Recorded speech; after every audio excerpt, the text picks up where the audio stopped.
Alright guys, the debate of the century here.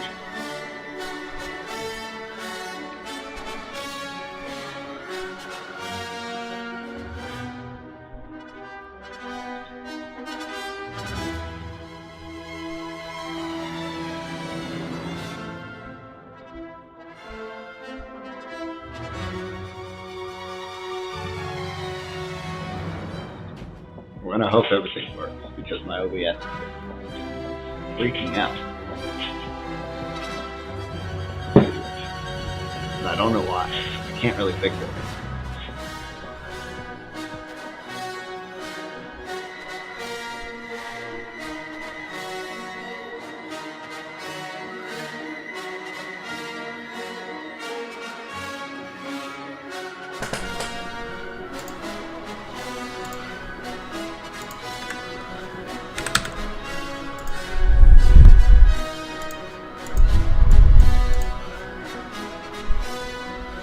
What do you mean no device is available? Are you kidding me?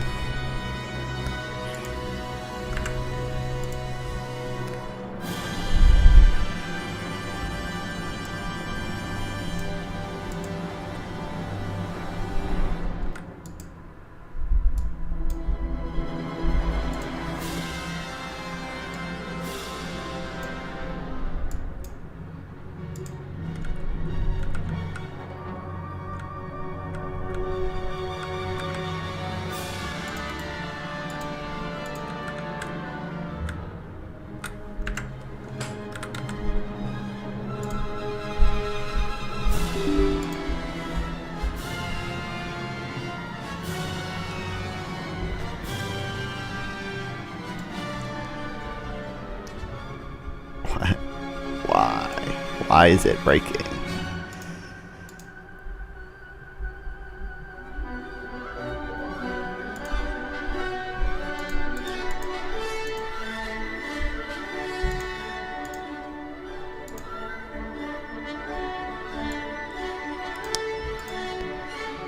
Why would I expect NVIDIA broadcast to work?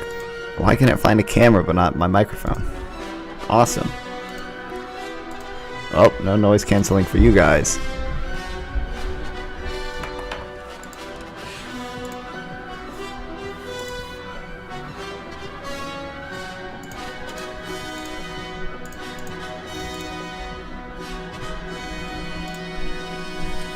Let me turn my microphone down because otherwise it's going to be kind of annoying.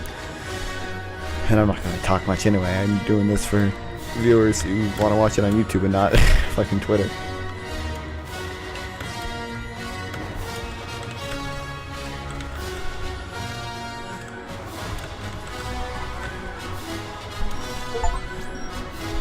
Where are you getting the feed from? Where's the source? It's a broadcast on Twitter.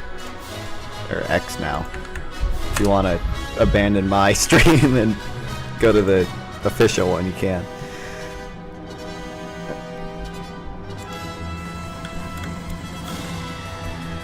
But that won't have Cluster Truck in it, which is covered up by the stream. But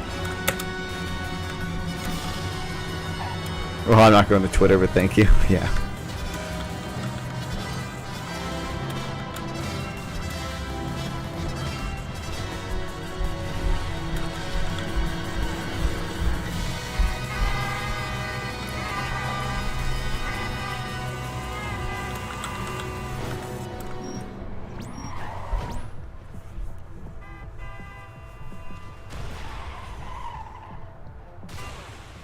Here, should I don't know where I should have this. I don't want the stream to get copy struck. I don't know if they'll care or not, but I don't know.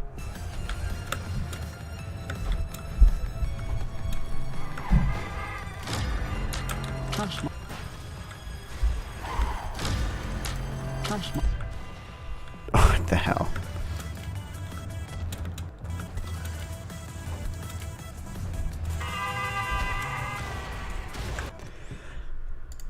The problem is, I'm gonna have no clue if it's My fault. It's lagging, or if it's literally just Twitter. Because the Twitter video player is horrible. Alright, baby. Let's go.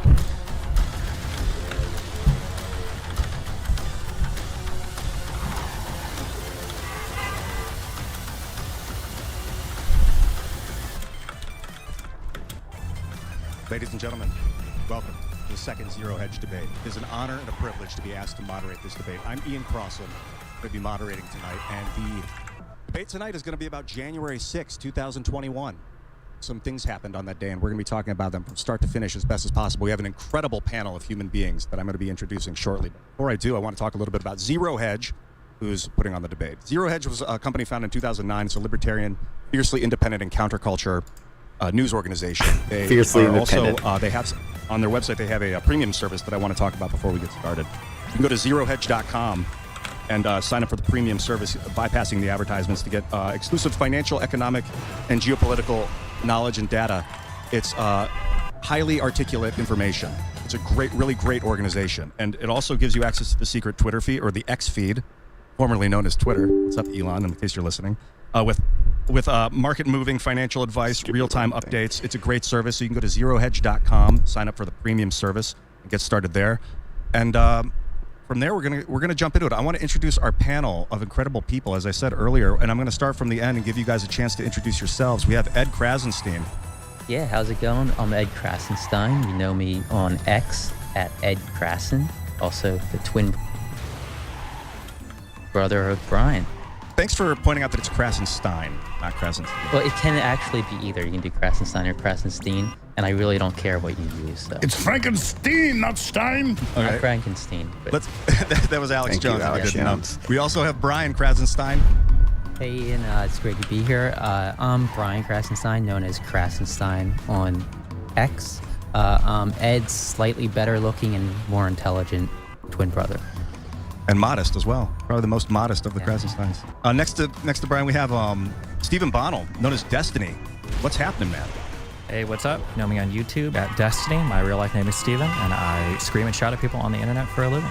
Next to this dude, we got Alex Jones. Alex, explain yourself. Well, I don't think I probably needed much of an introduction, but I mean, I was there on January 6th, and I saw what happened. And so it's a very important discussion we're about to have tonight. I'm glad everybody came.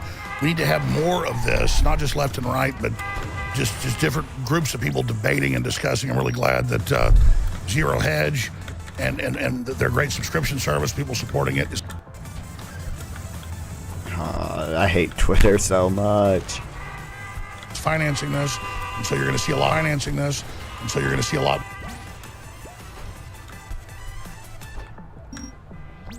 Darren Beatty, what's happening, man? Great to be here. Thank you. I'm Darren Beatty. I run a news site called Revolver.news, which is reported extensively on January 6th, and you can also see me on X at Darren J. Beatty. And you're a Trump advisor and speechwriter. Yes. And a former professor, and you helped quarterback a lot of the groundbreaking stuff that Tucker Carlson put up. Indeed. So I'll sing your praises since you. Thank you. And we also have coming in remote live, Glenn Greenwald from your studio in Brazil. What's happening, Glenn? Hi everybody, Glenn Greenwald. I'm a journalist. I'm the host of System Update on Rumble. I had planned to be there in person. A little logistical problems intervened, and I wish I could be, but I'm really looking forward to participating.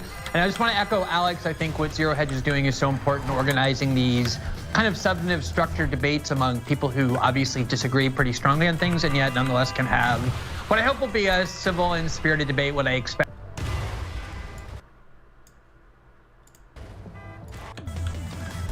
I can't imagine it's me. It's gotta just be Twitter.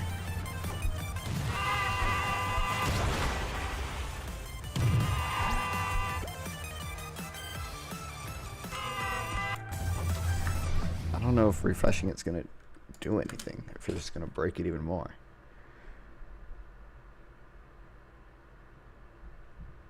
US code 2383, rebellion or insurrection. Yeah, let me do an overhead shot. This is right out of Cornell Law here.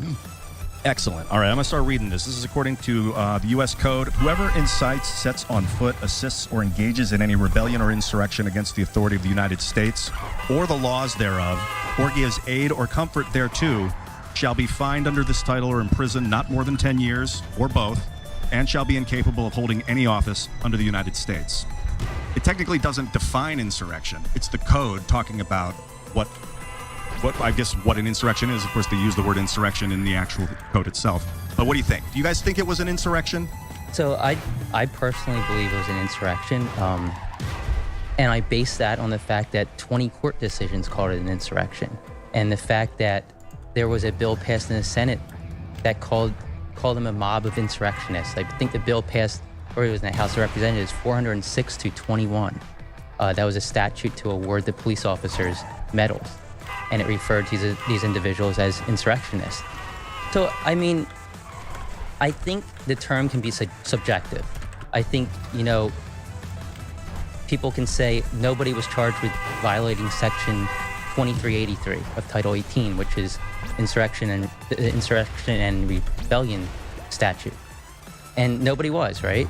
But I don't think that defines whether the event was an insurrection. When I say insurrection, I don't mean everybody there was partaking in insurrection. There were people who were peaceful. The people who walked into the Capitol and did nothing, I don't think that they were insurrectionists. I think they violated the law, but I don't think they were partaking in insurrection. I do think the Proud Boys were partaking in insurrection. I think you could say Donald Trump incited the insurrection. I do. Destiny, what do you think, man? I would say the plot from start to finish is quite obviously an insurrection. The only way to get around that is to either justify an insurrection, which is what most conservatives do, they don't realize it, or to deny that an insurrection could ever happen, or you're not aware of all the facts of what happened. I think that Donald Trump and his cronies had a very coherent plan that they tried to enact from start to finish, starting with false claims of voter fraud, leading to false slates of electors that filed themselves as state electors under perjury, which is what they did, up to the violence that happened on the day of the certification of the vote, where Donald Trump and his friends continued to try to delay the peaceful transfer of power by contravening the certification of the Electoral College vote. And what I want to make sure that we don't force this into like what they want to call a debate where you got to be called on or anything. So if any of you guys, Glenn, you as well, man, if any of you guys want to jump in. Yeah, two of them just went. I want Glenn to go, but I just want to say something here. I was there. And I was investigated and subpoenaed by the Justice Department in at least 5 criminal investigations, and I was forced to testify in front of the Jan 6 committee, which they've now been destroying their records because the records show the opposite of what they said. Trump and all of us had a stage rented by the Supreme Court. He was supposed to have another rally there. We showed up. Before Trump ever finished his speech, people were getting tear gas and hit by bullets. And there were a bunch of provocateurs leading an attack against the police, and they broke through. And then this 1 million+ people then got blamed as insurrectionists, and Biden gave a big speech yesterday saying they're all terrorists. So by that extension, Kamala Harris, as the VP candidate, was bailing people out of jail that burned down police stations and firebombed federal buildings. And the idea of Biden's speech yesterday, making his whole campaign about January 6th, saying political violence is never good, the Democrats are the ones that call for political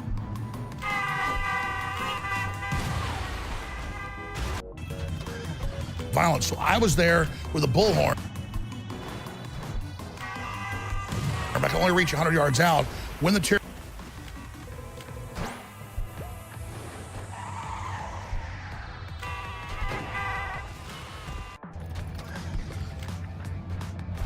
stuff and putting on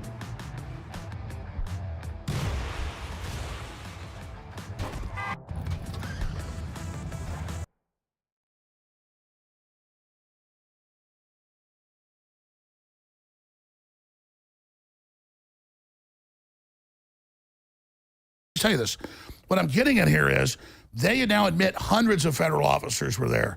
So when Trump started his speech, this whole thing began with Ray Epps saying, go into the Capitol. He told the Jan 6 committee, yeah, it's true, it's in his text messages. He told family, I orchestrated it. So under pressure, they finally indicted him, but only recommended 6 months. So a few hundred people got manipulated into fighting the police. They were led and driven by provocateurs and other groups. They were others, then they opened the doors and the police wave them in hundreds of videos. They walk between the velvet ropes and then they indict over 1,000 people that just walked through velvet ropes.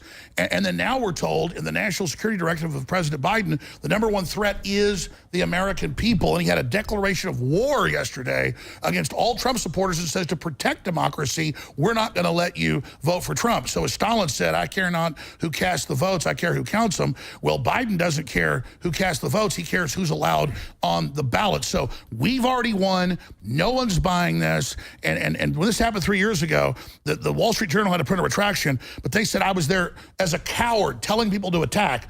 Well, no, they wouldn't let me put the video on Twitter where I was saying don't go in. But the truth is it's coming out. And so that's the bottom line here. And this attempt by Biden to cast the American people as the enemy in all these movies about martial law and civil war and race war, that's their only hope because the corrupt, evil Democratic Party and its evil twin, the Republicans, they've lost power and populism is rising. Quite frankly, this was not an insurrection. It was an insurrection that would have been guns. And it's in the Declaration of Independence that it's our right and duty to get rid of a government that's destructive of what the people want. But I'm not calling for violence. We're winning this politically, but we're being cast as about to be violent in the next 10 months because all these indictments and all these attacks to not let Americans vote for who they want aren't working and are backfiring. And all the big Democrat lawyers now admit it. Axelrod admits it.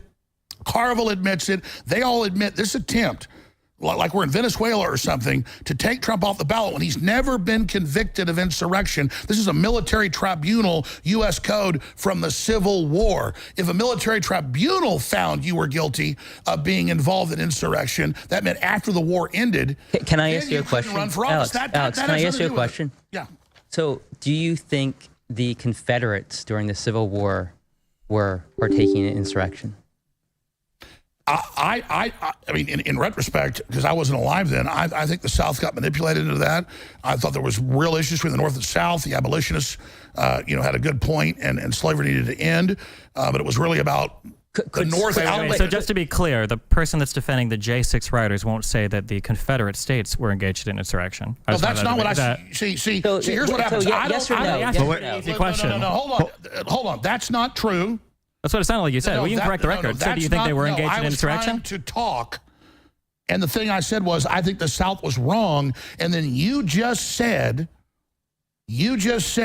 that I support what the South did. No. I didn't say you supported that. I said that you said that they weren't engaged in insurrection. Do you think the Confederate states were engaged in insurrection? Was that because there were rebellions during Reconstruction at the end of the Civil War, and they were saying if you lead an uprising against the Northern occupation of the South, you're precluded from running from office because they were worried about Southerners getting office again, like Jefferson. No, I do not support the Civil War or slavery, and I'm not a, quote, Confederate. Okay, but was it an insurrection? That's my question is, was it an insurrection? Yes or no?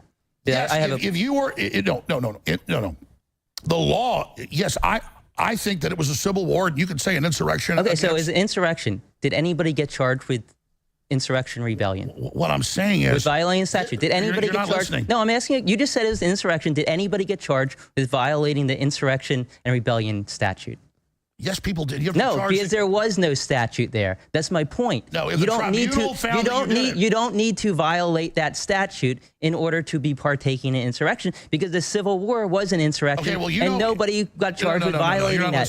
That's what I'm saying. That's my point, Alex. You're changing the subject because you know I'm correct. Even the Democratic Party lawyers on CNN say you have to be convicted under the 14th Amendment of this before you can be. You can't just. You don't get convicted under the 14th Amendment. You get convicted under Section 2383 of Title 18. Well, let's slow down a little. Let's slow down a little. A congressional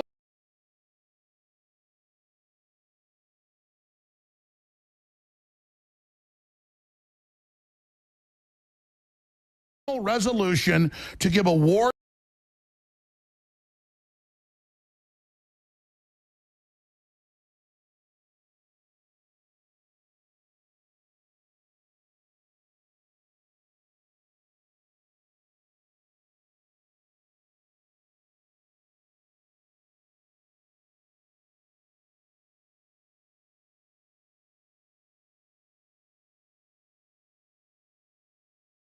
He's not somebody.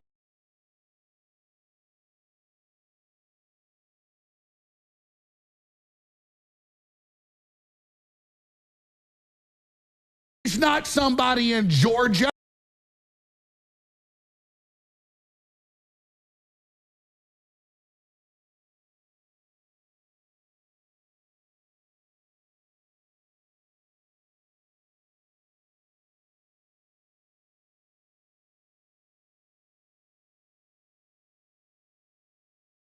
Of a proper historical perspective. Does the event of January 6th compare to the antecedent that we've been discussing, the Civil War? So if the question is, is Civil War an insurrection? My question is the scope and scale of the event of January 6th comparable to the Civil War? Because Joe Biden has directly made this comparison, which I think is flatly ridiculous. And that comparison has to be valid in order for these ridiculous Section 3 arguments to have any force or legitimacy. And I think any common sense... It's a lie. I'm going to shut up. It's a lie on its face. They say it's bigger than Pearl Harbor and 9/11. That is bull. Okay, so here, let me finish what my point. Yeah, do that, and then I want to go to Glenn for a second. So my point is that two things: the Civil War was an insurrection. I think it's hard to argue that. Nobody got charged with a crime of violating the Insurrection and Rebellion Statute 2383. What about 1992, the LA riots? George Herbert Walker Bush, he invoked the Insurrection Act. 12,000 people were arrested, 63 people were killed, hundreds were injured. Was that an insurrection? What do you guys think? Yeah, no, it's a declaration of federal martial law. But was it an insurrection? Because nobody there was charged with violating. Nobody there was charged with violating Section 2383, the Insurrection and Rebellion Statute. But we still consider that an insurrection, right? By that yardstick, Kamala Harris bailing out people that firebomb federal buildings. That is not true. Glenn, talk to me. You have something to say. Yeah, I actually think what Destiny and what Ed are saying are very important. First of all, I was going to say that I think one of the problems with how these things are debated is that a lot of people these days have very binary prisms for understanding things. A lot of that comes from YouTube debate where you have to declare yourself on one side or the other. So Destiny said, everybody either hates this insurrection, thinks it's an insurrection, or they deny it happens, or they think it's good. And there's so much middle ground. Namely that for me, this was a political protest that spilled over into a riot where a small minority of the people engaged in violence. I don't think we want to urge that to happen. We don't want to defend that. I consider that lamentable. But the fact that it's laughable to call this an insurrection is actually demonstrated by the examples that they're using. This was a 3-hour riot that was extremely easily subdued. It doesn't remotely compare to any prior insurrections, let alone to the Civil War. The only people who were killed on January 6th were 4 people, all 4 of whom were Trump supporters, 2 of whom dropped dead of a heart attack and 1 from a speed overdose, because these were not exactly a well-trained militia. And when Jack Smith went to charge Donald Trump with multiple crimes, he had a lot of options to charge him with, and he charged him with a lot of crimes, including very dubious ones. He did not charge him with inciting an insurrection for reasons that I think we ought to ask ourselves why. But the fact that this is such a minor event in history is demonstrated by the fact that the media, who needed this to be a major event, immediately started lying about what happened, saying that Brian Sicknick was murdered when he had his head bashed in through a fight with a fire extinguisher, only to learn that actually he called his mother that night. He was fine. He died the next day of what the coroner said were natural causes, because the media knew that if you can't say that even one person supposedly perpetrating the insurrection killed anybody, pulled out a gun, let alone discharged the weapon, all of which is true, it's a joke.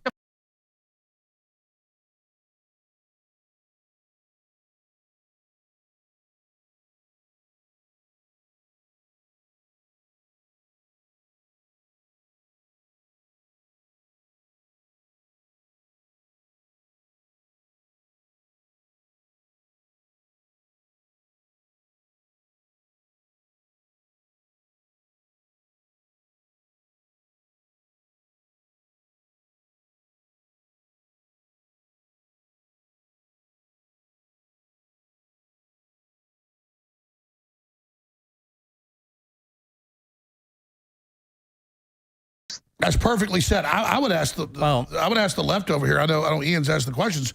I mean, I don't know. Did you guys see Biden's speech? I mean, it was an hour long that no one there was good. They were all there. Over a million people. I was there. And then we marched down there to have another rally, and then I see this terrible thing happening. It was medieval, and then Biden saying they're all bad, and we can't let you vote for Trump. I mean, come on, man. We have a clip from Biden's speech I want to play, and then let's get back to you, Destiny. You had something to say, but if you guys have this, it's clip number 4, Biden's speech. This is from yesterday's. It's only 50 seconds, but let's load this up. Not sure what Trump's mob wasn't a peaceful protest. It was a violent assault. They were insurrectionists, not patriots. They weren't there to uphold the Constitution. They were there to destroy the Constitution. Trump won't do what an American president must do. He refuses to denounce political violence. So hear me clearly. I'll say what Donald Trump won't. Political violence is never, ever acceptable in the United States political system. Never, never, never. Those are the Democrats. It has no place in a democracy. None. You can't be pro-insurrectionist and pro-American. And yet Trump and his MAGA supporters not only embrace political violence, but they laugh about it. The insurrection is the open border.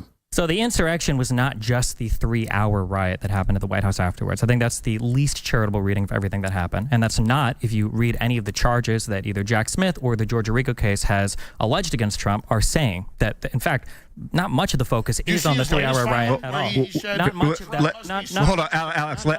Let Stephen finish his thought first. So not much of those indictments are actually focusing on the 3-hour riot itself. The unprecedented act that there is no answer for, that Kamala Harris or Joe Biden or Hillary Clinton have not engaged in, is using knowingly false election claims for months to try to pressure state electors to change their vote. And then when they wouldn't do that, beg them to elect different electors. And then when they wouldn't do that, create a plot to create fake electors. And then when Pence wouldn't accept that, try to capitalize on that final 3-hour riot at the Capitol building to also make phone calls and tell people to decertify their vote or to switch their electors. JFK and Obama had alternate electors. JFK. No, they didn't. No, they didn't. Was completely no, they different. didn't. I can explain that if you want. Yeah, please do. Okay. Right. Yeah. So in 1960. So in 1960, JFK and Nixon, there was a dispute because there was a recount. I think JFK ended up winning by like 150 votes. At the time, each state decided to certify two sets of electors. Or decided to choose two different slates of electors. Depending on how it went. But they were certified by the states. They were in the middle of a recount. They were in the middle of a recount. Well, Trump tried to get it certified. None was certified yet. Neither state was. What happened with Trump was that Trump tried to get the states to certify a second slate of electors based off of conspiracy theory crap that the election was stolen. Hold on. They did. He took it to court. No, 62 cases. That's not 30 true. cases were looked at on merit. So are they They were taking all him shot off the ballot now? That's a separate. That's a separate. Take him off the ballot is a separate thing. Is the not purest form of election theft is taking someone off the ballot? Alex, let's get back to the 1962 really fast. So what happened was that they did a recount, and Kennedy ended up winning by, I think, 150 votes, and they chose the Kennedy electors. They certified the Kennedy electors, and Kennedy ended up winning that state. And that's what Trump said. What Trump did was Trump tried to get the states to certify an alternate slate of electors. They refused because the court said there's no there. And then when that didn't go through, Trump decided to get his own slate of electors above the states that were not certified and tried to use that to force Mike Pence to say that Joe Biden didn't win these electoral votes. I just need to interject really quickly. So if we want to be precise in terms of the scope of the debate, I think it's about January 6th. And so the lead up to it might be relevant to some of the criminal indictments, but it's technically speaking outside the scope of the January 6th discussion. But if we're going to bring it into the discussion, I think there's an operative word there, knowingly. And that's operative within the context of the charging documents. But the idea that Trump thought that he lost the election and he was knowingly lying and knowingly engaging. No, he believes, I guarantee it, whether you believe it or not, Trump believes that the election was stolen, and he was using the legal recourses available to him at the advice of his legal advisors. That is not true. Most of his legal advisors said that this idea was crazy. Well, no, but he had legal advisors who were telling him. If you search hard enough, you can find anybody to validate an opinion. But what you've just done is what I opened with, which is saying he thought the election was stolen, therefore he was justified to engage in insurrection. But is it right to take him off the ballot? Since you don't want to debate January 6th, we're not. That's for the Supreme Court to decide. That's for the Supreme Court to decide. I'm asking you a question.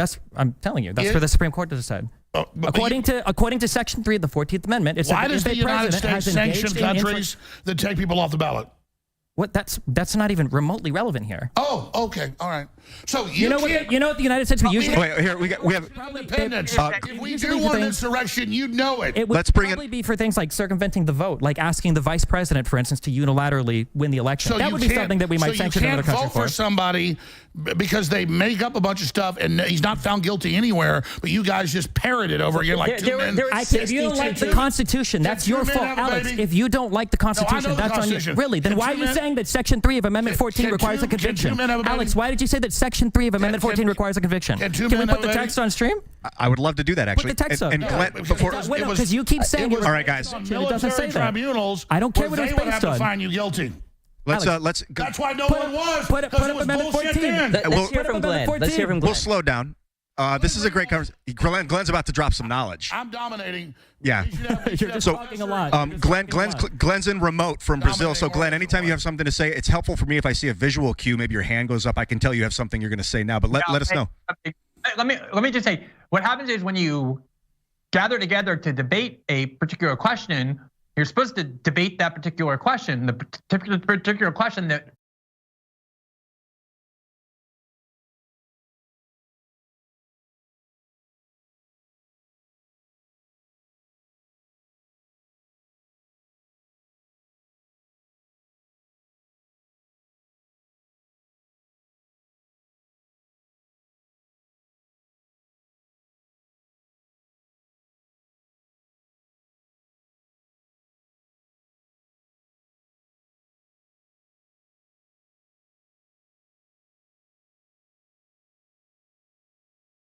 sense, what we've called an insurrection in the past is in a completely different universe. But on the issue of whether there was a real belief on the part of Donald Trump that elections were stolen, I don't understand how anybody could doubt that, aside from the fact that you have to get into Trump's head. In the last 3 elections that Democrats lost, in 2000, 2004, and 2016, a very large number of Democrats believed and asserted that the election was stolen, and was the byproduct of fraud, and the president was, as a result, illegitimate. When I started writing about politics in 2005, the idea that George Bush was the real loser of the election, Al Gore won, was the view of every single liberal and Democrat that I knew. In 2004, there were objections claiming that Karl Rove had interfered in the Ohio vote with the Diebold machines and cheated to make John Kerry lose and George Bush win. And then in 2016, Hillary Clinton and the Democrats said that Donald Trump was the illegitimate winner, that Russia had helped him, and they tried to convince the Electoral College to abandon the certified results of the state. Obviously, you go back to 1960, and a lot of historians believe that election was stolen. So it's not like Donald Trump was the first person to ever wonder or believe that an election was stolen from him. It's a very significant tradition in American political history, if you know anything about politics before 2016. And if Trump believed that the election was stolen, and while it's true, a lot of people in the Justice Department and a lot of people in the White House told them they didn't think it was, he did have advisors and lawyers telling him that they think there was evidence of it. Then the question is over, even on these other issues about whether or not Trump engaged in some conspiracy against the United States. But the issue is January 6th an insurrection? Well, that's right. But I mean, Glenn, since let's one thing, Destiny, and these guys haven't talked to neither is Professor Beatty. Hillary was in videos 2 days ago saying Trump's going to steal this election. So why are they allowed to say it? It's free speech. You don't get indicted for it. Trump didn't get indicted for that. Oh my God. They indicted him and they put it in the charging thing in Georgia saying he has the election. You're hoping people don't read the documents. You can go read it. It's a RICO case. There's a bunch of behavior that is within a RICO case. Oh it's my God. It's itself illegal. That's the point of a RICO case. Yeah, right. Can I talk about the differences? So Bush versus Gore, what happened? The Supreme Court ruled and Gore conceded. He stopped saying this election was stolen. He stopped saying I won. That was Supreme Court. Yes. Did Gore refuse to certify the vote? I don't remember. No, did he do that? The vote was certified. He didn't have an alternate slate of electors? Exactly. Okay. So after Trump wanted a Supreme Court hearing. Trump wanted the same thing. 62 cases were brought before judges. And you said earlier none of them were based on evidence. 6 of them were based on standing. 6 out of the 62. They wouldn't even hear it. I saw. Do you know how many of them were Trump-appointed judges that made those rulings? 17. So six of them. Let me finish here. 6 of them were based on standing. 4 of those that were based on standing, the judge also analyzed the merits and said there was no evidence or insufficient evidence. So only 2 of them, and that was Texas versus Pennsylvania and Gohmert versus Pence. Do you know what those 2 cases were? No, Texas I know what the cases are. Texas tried suing. No, I agree with you. Biden says inflation's fine right now. I agree with him. Let me finish. Texas tried suing Pennsylvania, Michigan, Wisconsin, several other states, saying that the election was stolen. And the judge said, no, Texas can't sue these other states. Somebody in that state who was affected had to sue them. Now, the other case was Gohmert versus Pence. He challenged the Electoral Counts Act of 1807, saying that Pence could overturn the election. He said that Pence could, I think that's wrong. I agree with you. I think that was a wrong legal theory. Those are only 2 that were based on. I agree with you.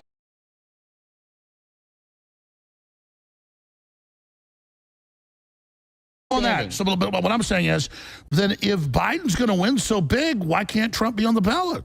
That's not up for Biden to decide. That's up for the Supreme Court to decide. Biden said he wants him off the ballot. It doesn't matter what Biden says. Oh, Biden's not the one who decides that. Trump lost. That's why he can't have his race car on the track.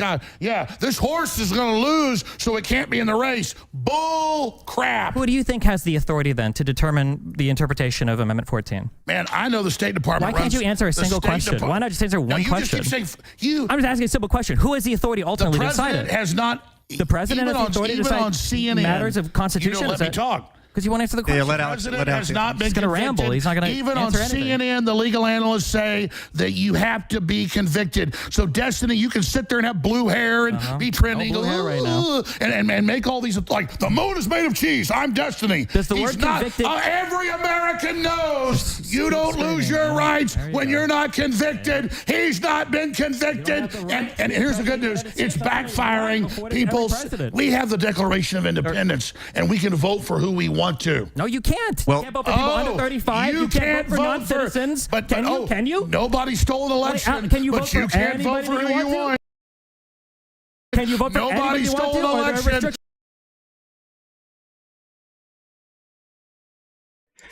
This is the worst debate ever. Twitter video player actually sucks. It's not my fault that it's doing this, chat. It's Twitter. It sucks. It's horrible. Take your extra. I want you to take all the shots. Global warming. How many shots have you had? None yet. You want to take some? No, I hope you take them all. I just want you to answer one question about any of this. I want to see you take them all. We've talked about the Democrats more than the Republicans on the January 6th debate. Isn't that wild? Wait. Isn't that crazy? They now admit that the shot erases your immune system and doesn't protect you. So you do that little one-liner there. The shot to protect me. The Democrats trying to take away my Democrat. Yeah. Let's stay back. All right, guys. Back to topic. Darren. Brian has an answer. So is it a coup? That's the question. Yeah, that's so. I think it can be debated. Or an attempted coup. An attempted coup. Definitely, I would say it's an attempted coup. And a federal the coup is flooding the border with aliens. District Judge, U.S. District Judge David Carter actually evaluated the Trump Eastman scheme. And he said, all right, we got some big news. I'm not interrupting you. No. Hours after. Not that yet. But we had Glenn. Glenn's going to speak after you were. I'm sorry. I'll shut up now. So the federal judge, U.S. District Judge David Carter, evaluated the Trump Eastman scheme. Another lawyer. Which we can go into later. But basically, he said that it was quote, a coup in search of a legal theory. This is a federal judge. So a judge. We have a CIA coup over America. Hey, the CIA killed Kennedy? Judges aren't part of the CIA. Oh my Are God! they? I don't think so. Is that something? Is that a new theory of yours? No, it's not a new theory of mine. No, the whole thing is a big rotten. But so they can find partisan. They found the Secretary of State of Maine took Trump off the ballot because she had one hearing in a YouTube video. Are we ruled by this lady? Can we not vote for who we want? So one of the I guess defenses against it being a coup. Oh wait, here we got Glenn. Glenn speaking. Go for it, man. I just want so. It's just about I actually want to ask a question that I would love to hear everybody's answer to. But before I do that, just want to say about federal judges.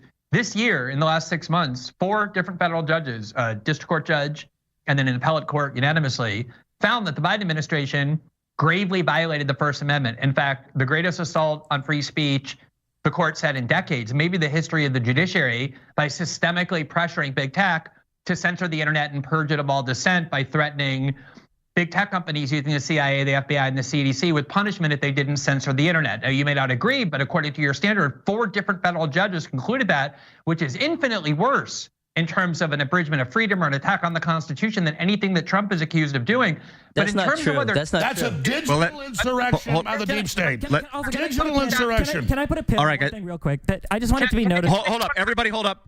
Glenn, please finish your point, and then we're going to move on to the response. The question I want to ask is the question that you asked, Ian, is this a coup? If you look at how other coups are perpetrated, and I think a lot of this is that if you're an American and you have this very soft history, you don't know what a coup is, you think that like what CNN tells you a coup is a coup. Usually the way coups work is the leader of the country or whoever is in charge of the military orders the military to seize control of the levers of power. Trump was the commander-in-chief on January 6th. The military was duty-bound to obey his orders. They had a right to disobey if they were illegal, but if this were a coup, why didn't Trump order the military to seize control of the power and turn over the election process to him? Why didn't he order the armed factions that form the law enforcement part of the military and the executive branch that serve under his command to do that as well?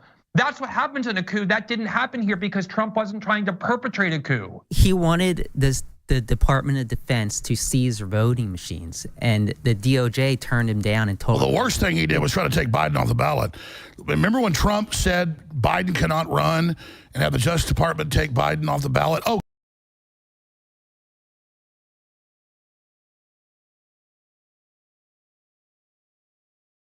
Why, Twitter? Why? Can't use the word. Fuck the stupid fucking Twitter. I wanted to be known that every single time you try to talk about any of the stuff related to Trump, it's so many Democrat names that comes out of people's mouths. I don't know why people can't just engage on the facts of what happened on and in the events leading up to June 6th an insurrection without having to invoke every other Democratic leader's name. No name calling. No, his name's Ding Dong. Ding Dong, Destiny, whatever it is. The point is, I was there. There was over a million people, and they said police are attacking, and we got there like shooting tear gas, and then a bunch of feds helped break through with some idiots that got mad, had a brawl, and then the cops go, "Come on in, everybody, come on in." So Alex, so there's everybody sees those videos now. Okay, you call this the new Pearl Harbor, worse than 9/11. 3,000 people. Do you disagree? Let me ask you this: do you disagree with them claiming this was worse than Pearl Harbor or 9/11? I think it depends how you ask that question. I would say no, it's not worse than Pearl Harbor or 9/11. What are you basing on it? Are you basing? No, I get it. Trying to take people's votes away is so sacrosanct, but you're trying to take people vote for Trump. There's an unprecedented that a president of the United States would do everything within his power to prevent the peaceful transfer of power to the next president. He said, "I want you to peacefully march down to the Capitol." That is a uniquely horrible event. The march to the Capitol. What was bad was him watching the riot happen for 3 hours and doing nothing. No, it took him. It was the riot was happening. He spoke for an hour and a half. It started then. Then he got back to the White House, watched it like 30, 40 minutes, and then shot a video. No, you're lying. He got back to the White House. He got Mark Meadows delivered a note on his desk that Ashley Babbitt had been shot, and he sat there sipping Diet Coke for an hour and a half. The guy that you called your leader. The way they run these headlines, how many I was there. How many pardons did Trump do for the patriots that got unfairly charged with crimes or convicted in the Capitol grounds? I was there. Why didn't Donald Trump pardon any of those people? Why didn't Donald Trump pardon any of those people? Timelines. There's not going to be an answer to this. Because there's not. You're scared to answer any questions. They claimed in their timelines. Every single for almost an hour and a half. Just keep it one at a time. It's easier. When he first started speaking. So you had an hour and a half on it didn't exist. I was there. So you were there, Alex. So tell me, were there weapons there? No, nobody used weapons. So are you telling? Yes, there were weapons. You're right. You got me. He's going to say the cops. Yeah, they shot Ashley Babbitt and they threw people off the balcony and they beat a woman's brains out. You're right. There were 75. Oh no, nobody shot a woman. Nobody beat a woman to death. Nobody beat a woman on the ground. That's a fake video that got put out. That wasn't real. Ashley Babbitt's fake, folks. He was shot. I like how you would think that years after the event, we're now getting unrunreleased footage like there were 1,000 people sitting right around it. There's video of that event from 5 different angles without her getting beat by a baton. How would that take years to report? Oh my God! Alex? Everybody on X, get him saying they didn't beat a woman to death. Everybody watching, go to Google. Yeah, let's. You just screwed yourself. All right, I asked you about weapons. Got your ass. Woo! All right, Alex, yeah, got his ass now. Once you're done celebrating, Ashley Babbitt, nobody died. Old woman didn't get drugged in by the cops and beat by batons. This is an Eagles-Cowboys game. What is that? No, he wants to do little one-ups and just. So what Trump fans are, hope the audience only goes off how much emotion there is. I can top you. Alex, I can top you. Buddy, calm down. Calm Here down. we go. Okay, so you said the weapons were the Fed shooting Ashley Babbitt. What about how about the the 3 men on the corner of 14th and Independence who had AR-15s? How about? Oh, they used those? They didn't use them, but what about the pipe bomb?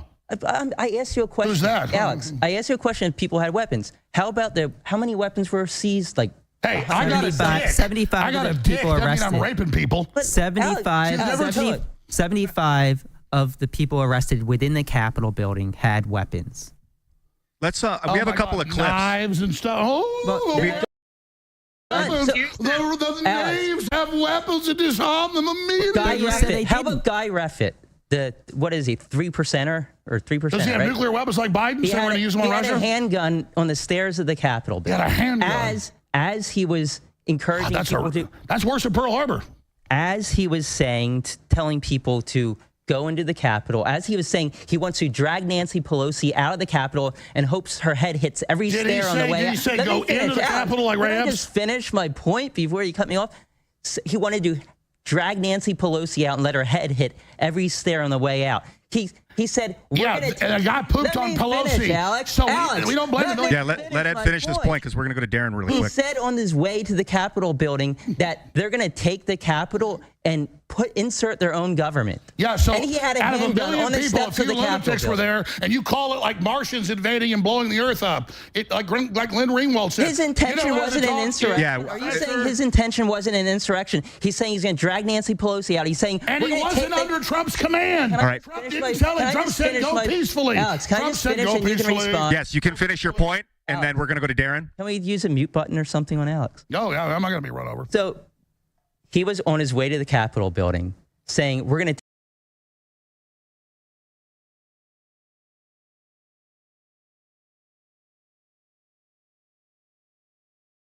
Please, Elon Musk, please just make the Twitter video player work. Please, it shouldn't be that hard.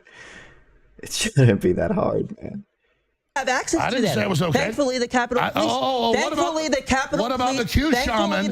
What about the Q shaman they let in? The Capitol Police. All right, okay. Oh my God, a guy had a gun. We martial law. All the Americans are guilty. You can't vote for Trump now. A guy had a gun. I've been asked by Zero Hedge to moderate this debate, so that's what I'm going to do. Everyone, quiet down. We're going to Darren Beatty. Darren, what's happening? What's the question here? No, you've been hearing all Is this a freaking coup? What do you think about what they've been saying as well? I don't think it's a coup. I think question of an insurrection, you can go to the etymology of rising up. That could be anything. If we keep the proper perspective in mind, it doesn't elevate to anything resembling the Civil War, 9/11, or any of the crazy comparisons. What, one guy with a gun isn't as big as the Civil War? No. They didn't use the gun? Darren, keep going. So there's that. The scope, I think, matters, and that's what we're really getting at when we talk about insurrection. The courts are politically weaponized, so I wouldn't even rest, the legitimacy and the question on the determinations of the courts, which we can see are running away with pretty wild and ridiculous theories. Weaponized court system. So there's that.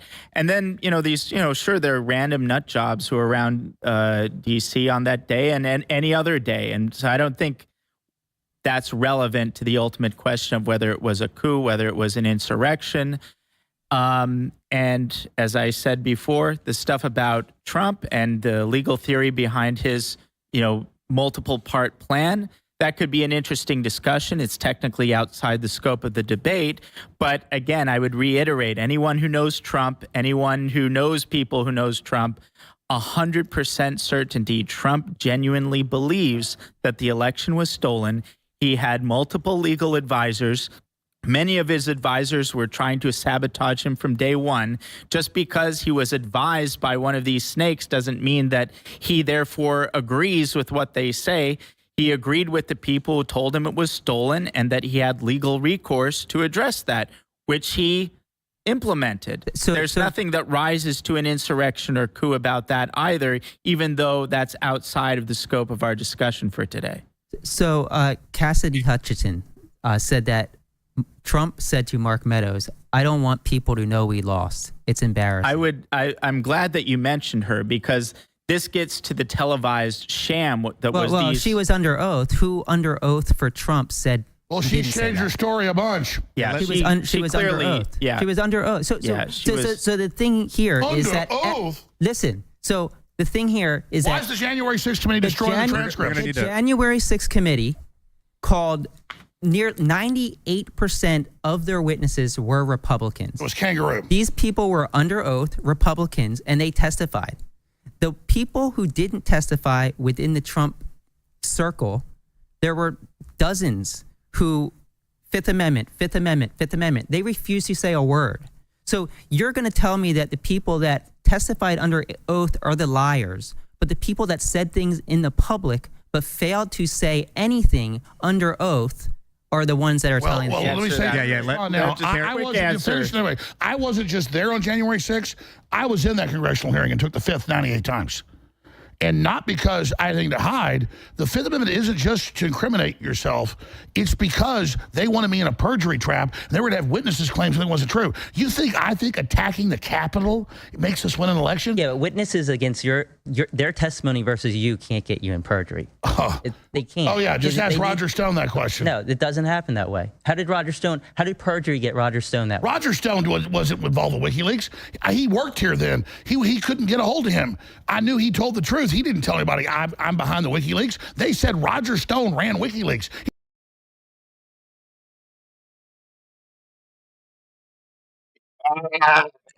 Twitter, fix your shit, Twitter. Please fix it, Twitter. It's not that hard. This, and I think, Glenn, you were going to mention something after that, and then I have a couple of clips that we're going to play. But Darren, yeah, I mean, the January 6th hearings were a show trial of the sort that would make Kim Jong-il blush. Explain it to them. They wouldn't let Republicans that they wanted under the law on the committee. They wanted Jim Jordan, who was actually part of the investigation. You on your side. We pick who the people are on our jury. Jim Jordan was being investigated by the committee.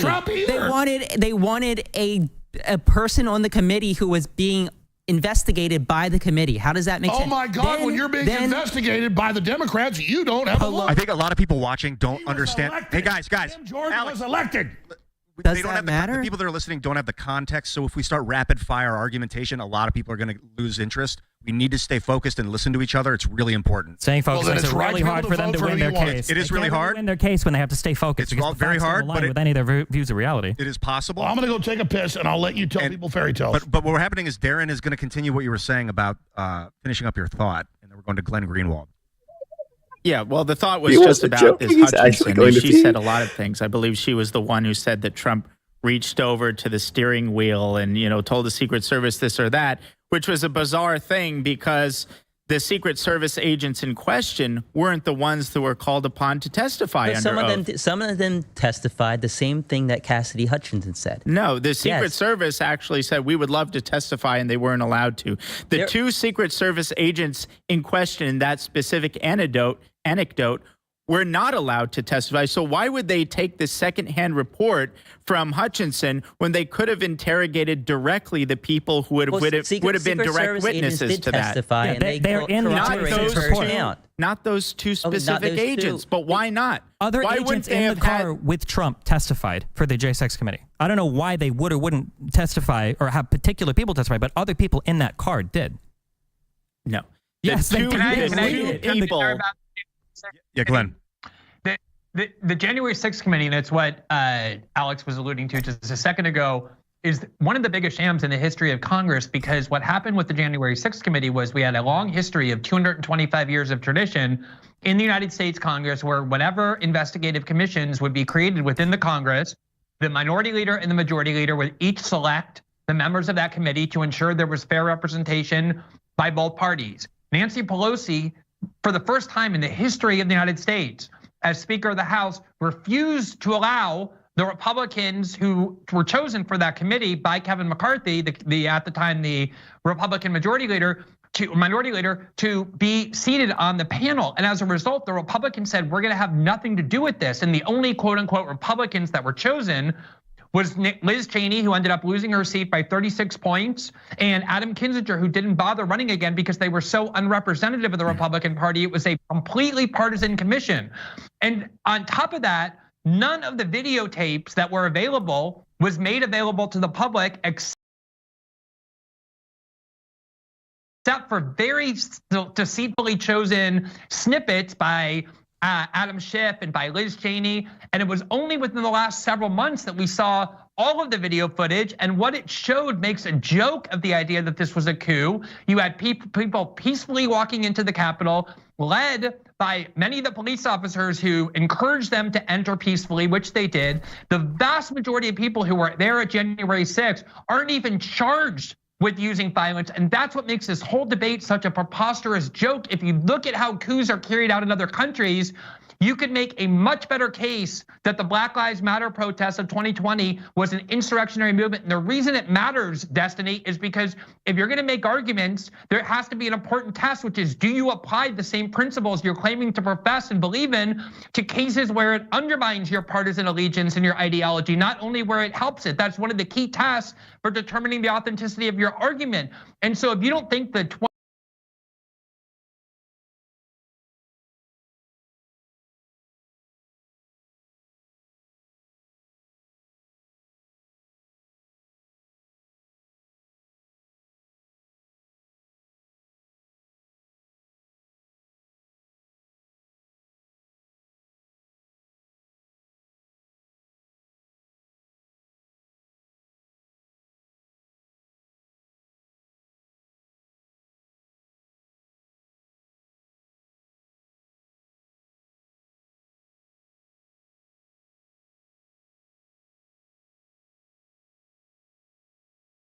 say, we're just gonna concede that and allow George Bush to march into power, even though we believe that he actually stole the election. Yes, that is kind of an odd way to go about with your destiny. It's not all that all. We live in a democracy. There are appropriate forums through which you can challenge. Did they not battle that out in the courts? And they lost. Once okay, you had there your day you go. in court and you Trump lost, was battling it out in the court, and he lost. Once you lose, anything past that is vigilantism. Vigilantism directed at the government to prevent the peaceful transfer of power to entrench your own power is an attempted coup. That's what he tried to do. Trump did, though. He told them to be peaceful. He told them go and we're not be talking peaceful about the. We're not talking about the peaceful protesters. And if he wanted them to be peaceful, he would have called in the National Guard as soon as they started rioting. But he didn't do that. Yeah, You're talking about his use of the legal process, of the congressional and judicial process. That was not he a legal went process. And he tested. If he had ordered the military or some other FBI or any of those agencies, the CIA, to go and use violence on domestic soil in order to ignore those court rulings the way people do when they're trying to implement coups, you would have a good argument. He didn't do any of that. He invoked all of his legal rights in the judiciary and in the Congress. He lost and he walked out of the White House on January 20th. He did not have to be dragged out. He wasn't arrested by the military, which is what happens in coups. So much of this is because you only started paying attention to politics in 2016. You only live in the United States. You have no idea about history or anything that happens in other countries. You have no idea what a coup is. This is a coup. Glenn, if all you know about Glenn, you bring that up and you're trying to use Hawaii as an example for something that was comparable, where both slates of electors were actually duly elected by the people there. For in the 60s, Hawaii and South Carolina, these other historical examples that people go to for multiple states of electors are not at all comparable. Both of these things happened prior to 2016. There are no examples in U.S. history, or if you want to give me one, since you know so much history prior to 2016, give it to me. Is there any other examples in U.S. history where the president is telling the vice president to unilaterally not certify the vote? Has that ever happened before? That's a totally separate question. No, from that whether is this what is a happened coup. on January 6th. It doesn't matter if it's the first time that it ever happened. Even if it's the first time or the 10th time, it's still not a coup or an insurrection. A coup or an insurrection is when you use violence and force in order to seize control of power outside of the legal process. So a coup has to have. So if there's no violence, it can't be a coup. Wasn't there violence? I saw violence. Yeah, you need violence in order to be the coup. The How amount much of violence do you that need? happened on the Capitol on January 6th, the most amount of 25 violence grams. happened to the January 6th protesters, not from them. Again, not a single protester whipped out a gun, let alone used a gun. That is an extremely weird coup. How many officers were injured? 140? Wait. Is that enough violence for you? Well, here's a good question about who, like, staging a coup and emergent phenomenon, and if a crowd becomes violent, or if someone directs the crowd to become violent. This is actually the next question on my list. Do you guys think that Trump was responsible for this thing? And before you answer, I want to play a couple of clips. We have clip 1 and 2. These are from Trump's speeches on the day. I think the first clip is before the violence kicked off. Maybe we can play that first. I know that everyone here will soon be marching over to the Capitol building to peacefully and patriotically make your voices heard. We can't play into the hands of these people. We have to have peace. So go home. We love you. You're very special. You've seen what happens. You see the way others are treated that are so bad and so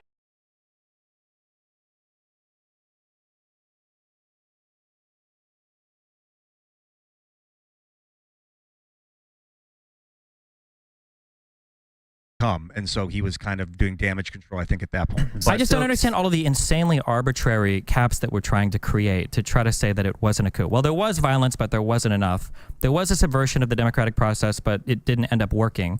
Like, if the plan would have gone as Donald Trump wanted it to have gone, which is Vice President Pence unilaterally tossing out the Electoral College vote, and if Donald Trump would have retained power past when he was supposed to lose it, what is that if not a coup? What would you call that? No one ordered those people, the few hundred that actually fought police, to do that. That's great. What would you call that, though? If Trump's it not happened, been charged. No one said Trump's been charged with insurrection or inciting a riot. Jack Smith especially did it. But we can't vote for him because they say he's guilty. What would you call it if Pence would have unilaterally thrown out the vote and Trump would have held on to power for some weeks, Trump was calling for a 10-day Senate investigation. That's why we were there. That's great. What would have happened if Pence would have thrown out the vote? No, that's a hypothetical. Trump wanted a 10-day investigation. No, but I don't care he what Trump also wanted Pence to throw out the what would have happened? What would you have called that? And we're pushing for that. Yeah, what would we have called that? Can I get a name for that? If you don't want to call it a coup or an insurrection, what would you call that? Well, I'd call it taking Trump off the ballot and saying we can't vote for him. I know you won't answer because you probably know he's guilty. That's fine. What about you or Glenn? Guilty. Glenn, what would you call it if the president was able to entrench his power by asking his vice president to throw out the vote unilaterally, which is what he was trying to do? Do you want to deny the facts? Do you want to deny that it's a coup? What part? A coup. I think you're lucky there wasn't a real coup. Shows the weakness of the argument, but if that had happened, my guess is it would have ended up in the Supreme Court. The Supreme Court would have made the decision about whether Mike Pence exercised his proper authority as vice president, and then Donald Trump, if he had run out of options, would have left the White House on January 20th without any need for military force or police force, exactly how he did. And I would have called that the exhaustion of all of the legal remedies available to the president in the event that he thinks that an election and was therefore it would have been just the way the Bush v. Gore thing played out. Okay, if both of you guys Exhausting your accept that, legal if both of options, you guys- getting up to the Supreme Court. The Supreme Court makes the determination. Let Darren finish. If both of you accept that, then if the Supreme Court says that because of Amendment 14, Section 3, Trump can't be on the ballot, you would both accept that as well? I We are going to wouldn't, accept but I that think if that that would be happens. authoritative. I would Why think would it that would be be authoritative? But Donald Trump, one man, centralizing power among himself to remain in power, that's not authoritative. What could be? He didn't do that. That's not what he tried happened. to do. That is what That's happened. not the Glenn, I know you only read tweets and headlines, Glenn, but believe it or not, that's actually what happened. He wanted a Yes. 10-day, that was our goal, was a 10-day Senate investigation into the Constitution. That's not what was happening behind the scenes, though. There's testimony from the lawyers involved. They were wargaming everything. Exactly. His and they're attorney trying general, the everything. assistant AG, And the a lot assistant of these deputy people- AG, all of his legal a counsel, bunch all of the his state lawyers- senators, all of the congressmen. if I can talk over you, I can be way better than you. That's what you've been doing the whole time. No, you're doing it, and then I dominate you. You can't handle it. Okay. He didn't do that, and he left, is the point. And that's the reality. And now they say we can't vote for him, even though we all know Biden's going to win by 10 million votes. That's why we call it an attempted coup and not an actual successful coup. Alex, do you think that Trump was responsible for this thing on January 6th? 100% not. He'd had hundreds of rallies around the country, 5 or 6 that we were part of in the months before this. And we had the space. We had, here's the Capitol, right up here by the Supreme Court on the Capitol grounds. We had a stage. And then we get there, and it's bedlam. And so, no, Trump didn't think attacking the Capitol would make him look good. That's why he came out and said that don't do this and go home. Why didn't he call them off immediately if he thought it didn't make him look good? It was happening while he was giving a speech. Wrong. The reason why he didn't call them off is because him, Giuliani, and Eastman were making phone calls to other senators and congressmen asking them to decertify the electoral vote. No. You were there, but you weren't. Do you acknowledge that happened, or do you not acknowledge it? We're talking about the crowd. I don't care about the crowd. I'm saying that as the riot was raging on and he was sitting there sipping his Diet Coke, if this really made him and his followers look bad, why didn't Donald Trump make a video immediately? I'm about to do it because I can talk over you really easy. That's what you've been doing the whole time. No, you're doing it. I look forward to you dodging the question again. Go ahead. You're doing it. You're doing it. No, you. So, you. No, you. You. No, you. You. Both of you. Keep doing it. It's what he does. He doesn't have facts. Break it up. Trump did, while he was speaking, I was getting text messages, violence in the Capitol, and I left to try to go stop it. And when I got there, he was still speaking. So this thing where you guys say, the attack started at this time and Trump did nothing this time, he's speaking while it happens for hours. He then goes to the White House, tries to figure out what's going on, and puts a statement out against it. And he said, in the middle of his speech, off a teleprompter, go be peaceful. Okay, That's what he said. Didn't Trump get back to the was it like 1:30? He also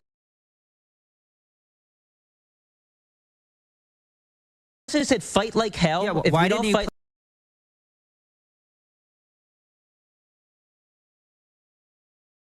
like those hell, clips? if we don't fight like hell, we're not going to.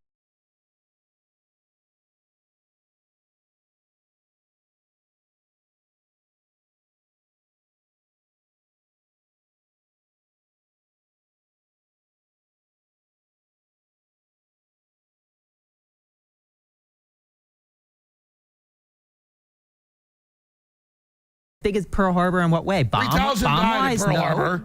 People dead? No. Maybe a blemish on our democracy? I'd say it was very close. Let me ask you this. If they bring in, which they've done, 10 million illegal aliens the last 3 years, and then that gives them, with the congressional seats in the census, more Democrat seats in the Congress, is that undocumented aliens, undocumented immigrants are not voting. They are counted. No, they are not. They're counted in the census. But they're not voting. They're counted in the census. They're not voting. So then they get more Democrat Can we districts. backtrack really fast? Oh, my God. So let's backtrack. Ladies and gentlemen, let's they're get out already immigration. stealing elections with the illegals. They Let's get more backtrack congressional. to January they get more 6th. congressional districts. Yeah, I do Can we want to go back to January 6th? Okay, so you play those clips. Oh, you always want to get off of it because it wasn't an because I insurrection. came here to debate and then January as soon as 6th, I not bring up the real immigration. insurrection, you can't handle it. I'm not here to debate immigration. Yeah, talk to me, Brian. Okay, yeah, so why don't we ask the Oath Keepers, the 3%ers, the Proud Boys, the ones who were actually indicted and convicted of seditious conspiracy, why they did it? And well, you know, they told us. No, yeah, they did tell us. In both, they did tell both us. the kangaroo trials. Let me say. Let Brian finish. And then you can come back at me. All right. Joe Biggs, he said, I did it because this is where Trump wanted me. He wanted me to do this. Stewart Rhodes, Oath Keepers, same thing. I did it for Trump. Multiple Proud Boys and Oath Keepers, they all said, I was here because of Trump.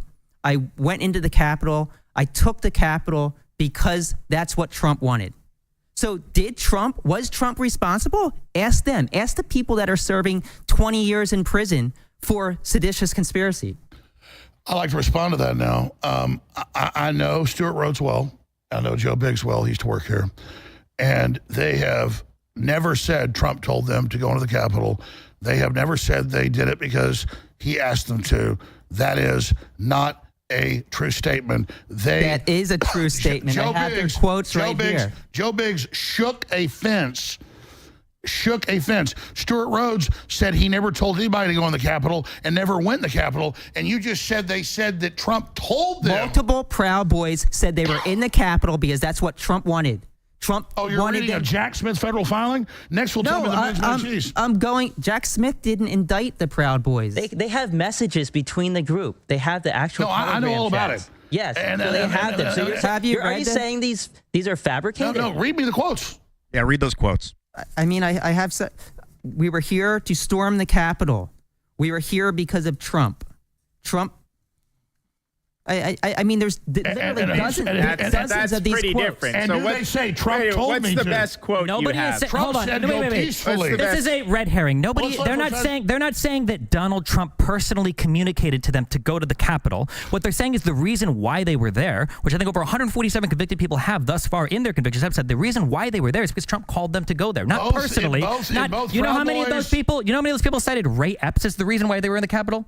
Take a guess. Well, wait a minute. Yeah, Darren. In both Proud Boys and Oath Keepers cases, the Fed said there was no direct conspiracy. No one is talking about that. That's not what I'm talking about. They went on to say it's a new conspiracy where it's not written or said.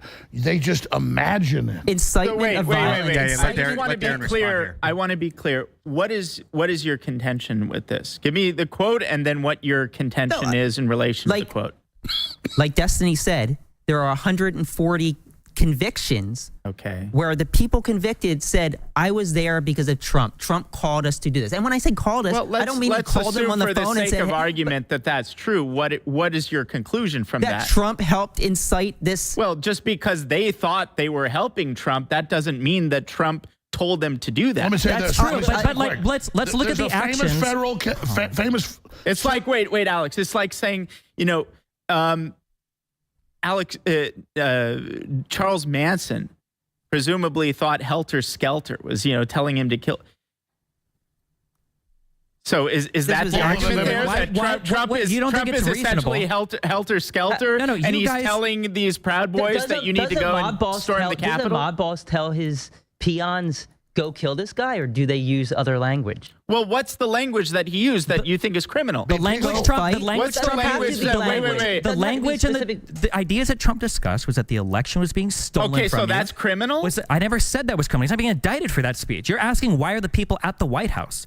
All of the Trump's indictments and charges for January 6th are not focused on the people at the White House. So what's the chain of argument there? That Trump The question was just why are the people there? The election was stolen, and people assumed that they interpreted that as meaning, we need to go to storm the Capitol, that's somehow Trump's fault and he's criminally liable for it, and it rises to an insurrection. Well, I'm trying to be clear what the contention is. Let me explain it. What Trump did was Trump laid out very precisely exactly what he believed had happened. He thought that the vote was being stolen, that our country was being taken from us. Not believe, what he wanted others to believe. Yeah, what he wanted, that Congress wasn't acting, that Mike Pence was supposed to be the guy to do it, but he hadn't heard good things about them, and they needed to go down to the Capitol building to protest. To protest what? To protest. Nobody is saying that. You're repeating the same thing. You're like a broken record. You're a broken record. No, I'm not a broken record. Trump has every right. You try to shut me down. Listen, here's the bottom line. Trump's not been charged with insurrection. No one said he was. Trump didn't, but you're saying people can't vote for him. No, I'm not saying that. That's up to the Supreme Court. No, that's do you support No one here is talking about him being... Do you support Colorado and Maine taking him off the ballot? That's up to the Supreme Court. No, you punt. Do you think it's good for the opposing party, when a guy's way ahead in the polls, to remove someone from the ballot? It's not about him being ahead in the polls or not. It's about whether or not he engaged in insurrection, and if the self-executing part of the 14th Amendment allows states to remove him from the ballot. Where is Trump found guilty of insurrection? You don't need a conviction for the 14th Amendment. About this for like an hour. Alex, read it. Can we bring the 14th Amendment up on? Can you read the Declaration of Independence? You're misrepresenting that, and it doesn't matter because we have a right to vote for who we want, right? No, you don't. Within reason. You can't vote for somebody under 35 years old. You can't vote for somebody that's not a U.S. citizen. It looked like you wanted to chime in, Glenn. But he's unpopular, though. He lost. But we can't vote for him now. If you think it's so bad that courts are kicking him off the ballot, what do you think about Trump doing the birtherism card for Obama for how many years? That was the first big political thing he was known for, was challenging whether Obama was even born in the United States in an attempt to get him kicked off the ballot. No, you know why? I can play the clips of Obama's. And now you're going to justify that. No, you're not. You're going to read my mind? That's what it sounded like you're about to do. You're Play the scared clips. of me talking. I'm not scared of you talking. There's clips of Obama and his wife saying he was born in Kenya. I don't believe he was born in Kenya. He was born in Hawaii to the head of the Communist Party there, actually. So and who's in his book and hanging out, Frank. So that's what's going on here. It doesn't matter. If Trump wants to say the moon's made of cheese, we have a right to vote for him. Trump can say whatever he wants. That's not what's getting him removed from the ballot, potentially. Glenn. But he's a loser. You can vote for. You can vote write for him in, him I if think, you if you want. want. You can vote it. You can vote for him. You can write him in. But the 14th Amendment says he can't hold office if he incited insurrection or gave aid and to who found him guilty of insurrection? We talked about the Civil War earlier. Nobody was found guilty of violating insurrection and rebellion statute during the Civil War. I have a question. Nobody, and that was an insurrection. Wait. Ladies and gentlemen, let me welcome to my house for a moment. Hello. Hi, I'm Ian Crossland, and I'm moderating this awesome debate. Glenn Greenwald is about to speak. I want to hear what he has to say. He's been waiting patiently for about 1 minute. Glenn, what's happening? Thanks. Yeah, so first of all, on the issue of the ballots, there have been split decisions on this, and even Democratic judges in Colorado and then the Democratic, very partisan Secretary of State in Rhode Island, as well as in California, have all said they don't think it's appropriate to remove Trump from the ballot because he has not yet been charged with, let alone convicted of, insurrection. So I want to be very deferential to Destiny's incredible achievements in constitutional scholarship, but there are actually a lot of even Democratic Party elected officials who are saying, as well as judges of the Colorado Supreme Court who were appointed by Democratic Party governors, who are saying that you cannot actually remove somebody because to remove them from the ballot is to punish them for a crime, insurrection, that Trump has never been charged with and therefore has never had the opportunity to defend himself the way a criminal did. Wait, why are you citing the dissent? Glenn, why is he citing the dissent? Why are you citing a dissenting opinion on a losing case? Like it proves your point. No, also, that's what I thought. Okay. He just knows people are dumb. I have a directed question. Hey, I know you're scared of Glenn. Let him continue.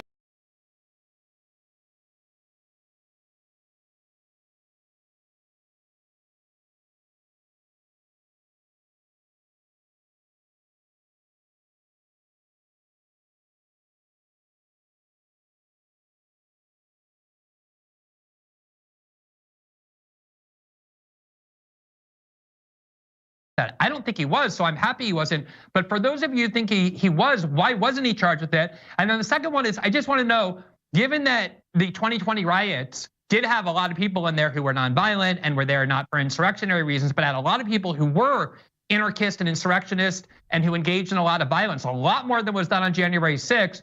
Do you also think that the riots of 2020 constituted an insurrection? I'm just trying to understand to get a sense for what your definition of insurrection is. Glenn, do you think that the 1992 Can you riots? answer what I asked? I asked 2 questions. Can you just answer that? And then I'll ask whatever you want. Really quick answers for these. Yeah, I can give answers too.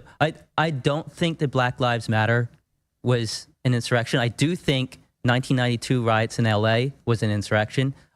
George Herbert Walker Bush. Black Lives Matter black that made it not an insurrection. What did it lack? So it was a protest, and the violence was when the police clashed with the protesters.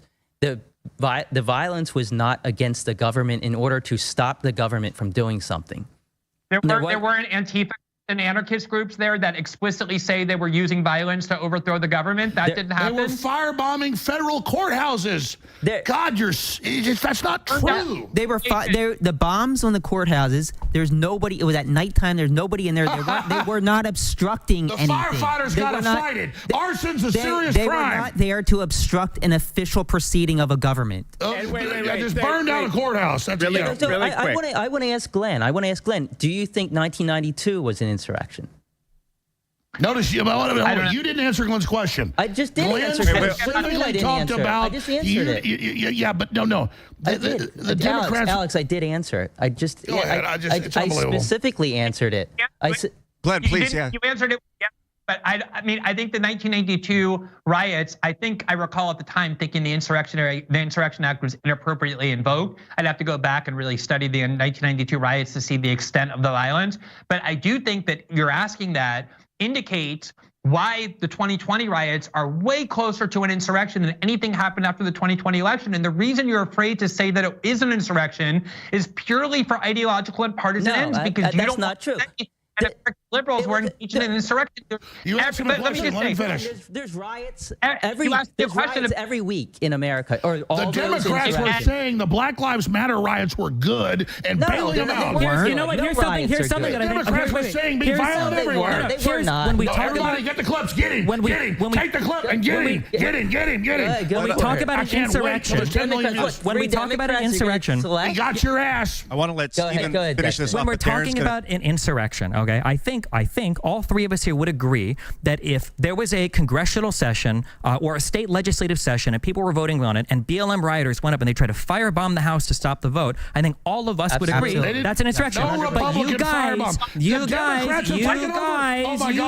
hello, oh my God, I almost finished the sentence. Does that scare you? Are you okay? Way more violent stuff in capitals than Trump people. I understand. Yes, space lasers were destroying houses in Hawaii. Okay, you keep bringing back the amount of violence. The amount of violence isn't relevant. All of us here agree that obviously over the entire course of the BLM riots, it's great. When Democrats endorse some storming, is good. Over the course of the BLM riots, there was lots of violence. I think everybody on this side of the table is okay with charging and convicting Democrats storming people. Capitals all over the country? Everybody here is okay with charging and convicting anybody that was guilty of a violent act. However, violence, no matter how much, does not make an insurrection. It's the obstruction or rebellion against the United States for the Jack Smith obstruction charge, obstructing an official process like certifying the vote. Okay, Darren, we're going to go to Darren. We're going to go to Darren now. Darren, a question. Yeah. Let me ask. So first of all, it wasn't just violence. There were aspects of the BLM uprisings that involved, at one point, Trump was forced to go into a secure bunker in the White House. They broke through the Treasury. He called in the National Guard then. Did he remember that? I have a question about the 14th Amendment for Destiny or anyone. So let's assume that it doesn't require a conviction. In your view, who is most appropriate to make that determination? If it doesn't require, well, so the answer, the real answer is it's hard to tell. Personally, I don't like the way the 14th Amendment Section 3 is written. I've got a lot of friends who will hate me for saying that. And I think that the Supreme Court probably will rule against it because the problem with the 14th Amendment is the self-executing part of it means basically anybody involved in that balloting process of putting them on the ballot could make that determination. So you basically agree it has to go up to the Supreme Court and be decided before he can be justly removed from ballot. Let me say this. The Declaration of Independence, and you were talking about insurrection. I want to fix this peacefully. But I have a right, not from the Declaration of Independence, it already points out what's there, to abolish a government when the majority of us agree we're done with it. So, and you got all these movies about Civil War the Democrats are putting out and Obama's putting out. You guys better hope that doesn't happen. We're trying to fix this peacefully. But this is a load of crap. To claim that Republicans and conservatives are this super viral, evil, white supremacist terror group, they're planning crap. No one's buying that. And conservatives and populists and America Firsters see how we're being set up. You say set up, but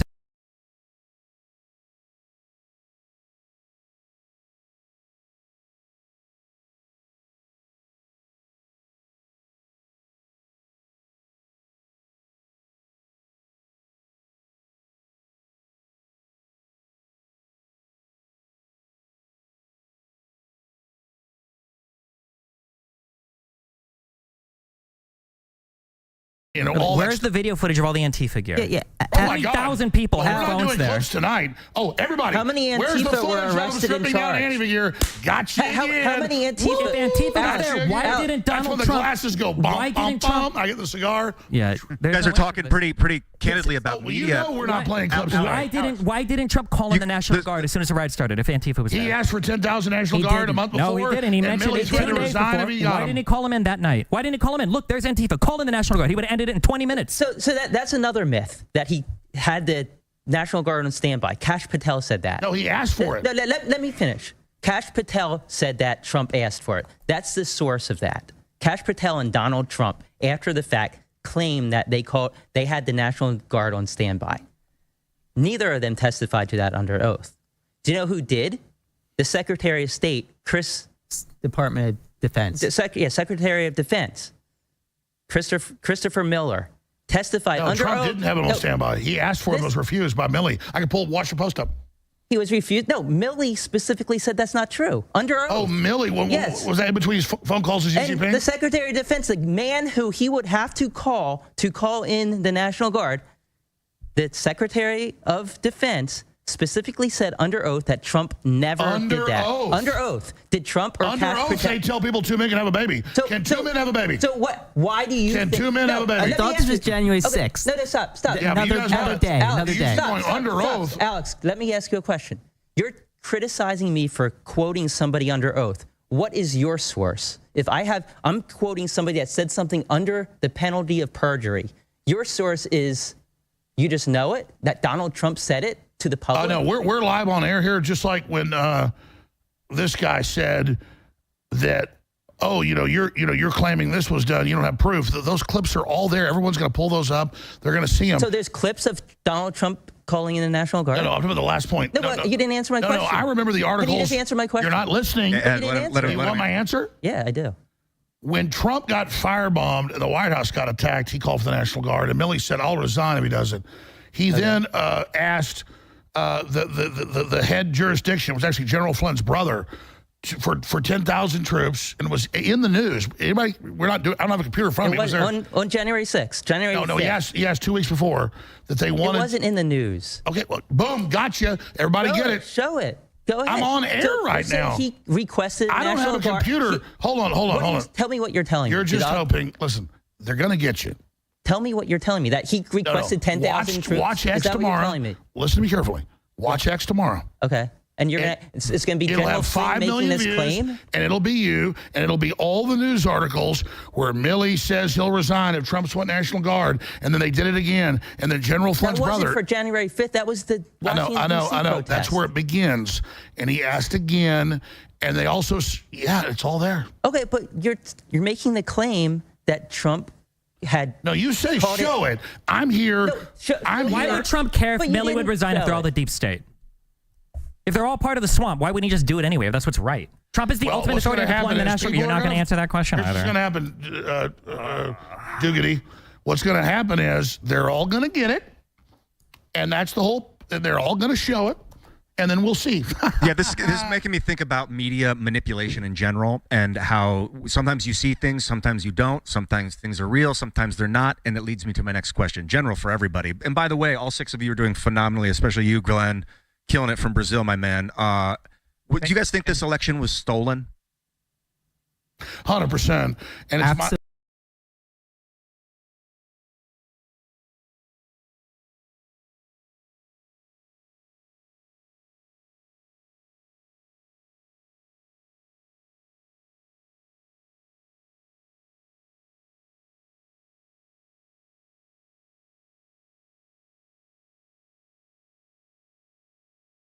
Google, Democrat links. I mean, it's all the stealing's done before in the algorithm and the censorship and the control. I mean, I remember 5 years ago when I was being deplatformed, they were denying I was being deplatformed and saying there was no censorship. Now we know from the weaponization hearings that all this is going on, and now they're telling us you can't vote for him because he said we won't let you vote for him.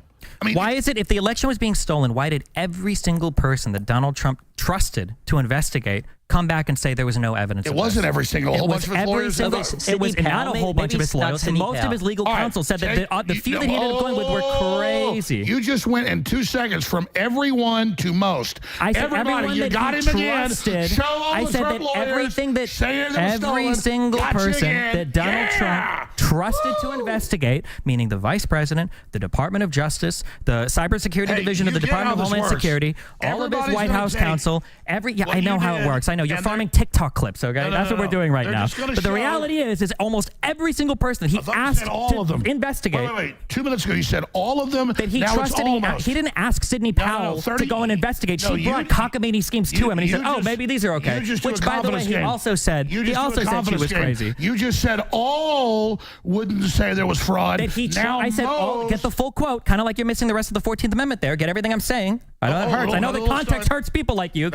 You live and you breathe 10-second clips. Because anything longer than that destroys everything you're trying to claim. Telling us, no. They got you again. You just said all his lawyers told him he lost, and we're going to show you the majority saying he won. Gotcha. Alex, tell us specifically. Alex, tell us specifically which lawyers said he that besides actually Eastman, won. Powell, and Giuliani. Who is on his team here claiming widespread election fraud? Look, we're live on air. I know we're live on air. All these people are convicted and pleaded guilty, except Giuliani. Folks, let's ask. I want to ask Glenn. What do you think, man? Glenn, do you think that this thing was stolen? I think the election was rigged. I'm not somebody who thinks that there's evidence conclusive that the election was stolen.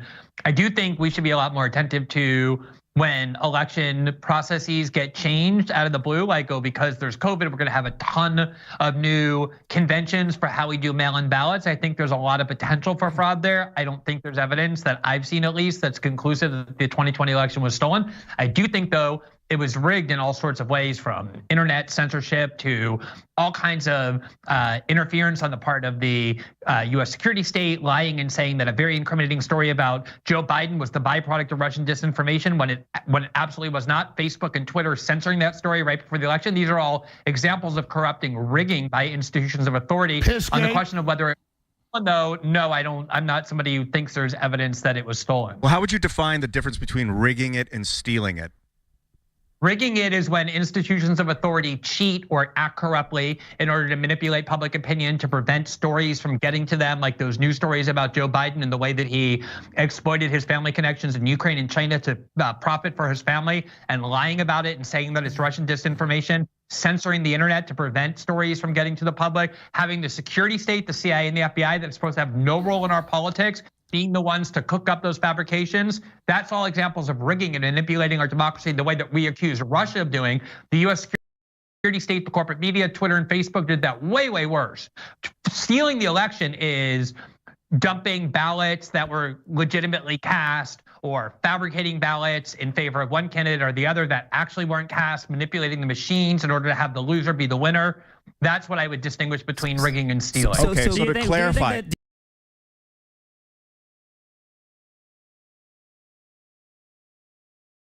Do you think that Donald Trump asking Jeffrey Clark to go and threaten the DOJ that if they don't sign on to a false letter trying to bully states into claiming there was mass election fraud by claiming the DOJ had actually found someone they hadn't, that was testified to under oath. Oh God, under oath.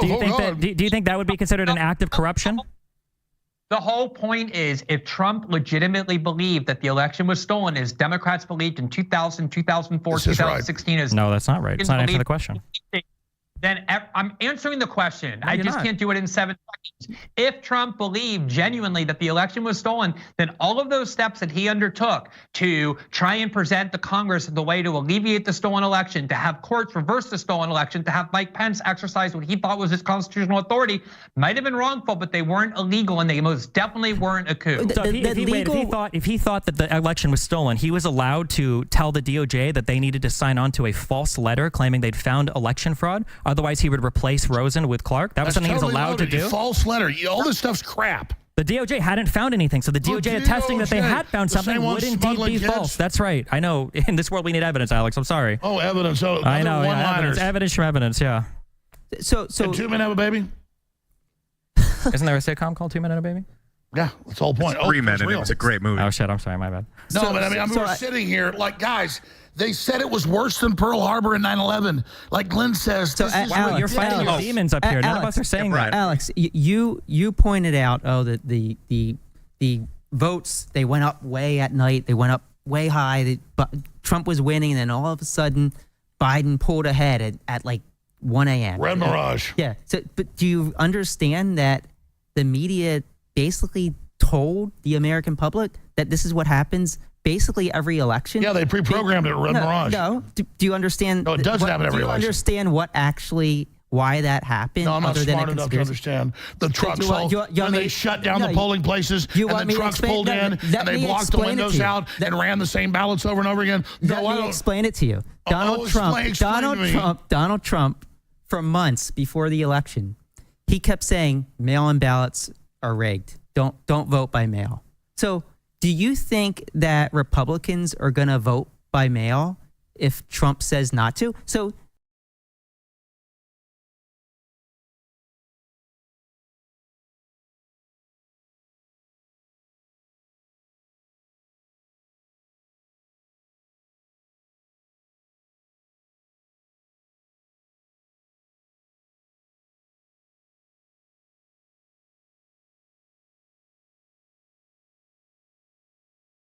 that are in the big cities, which are primarily Democrats.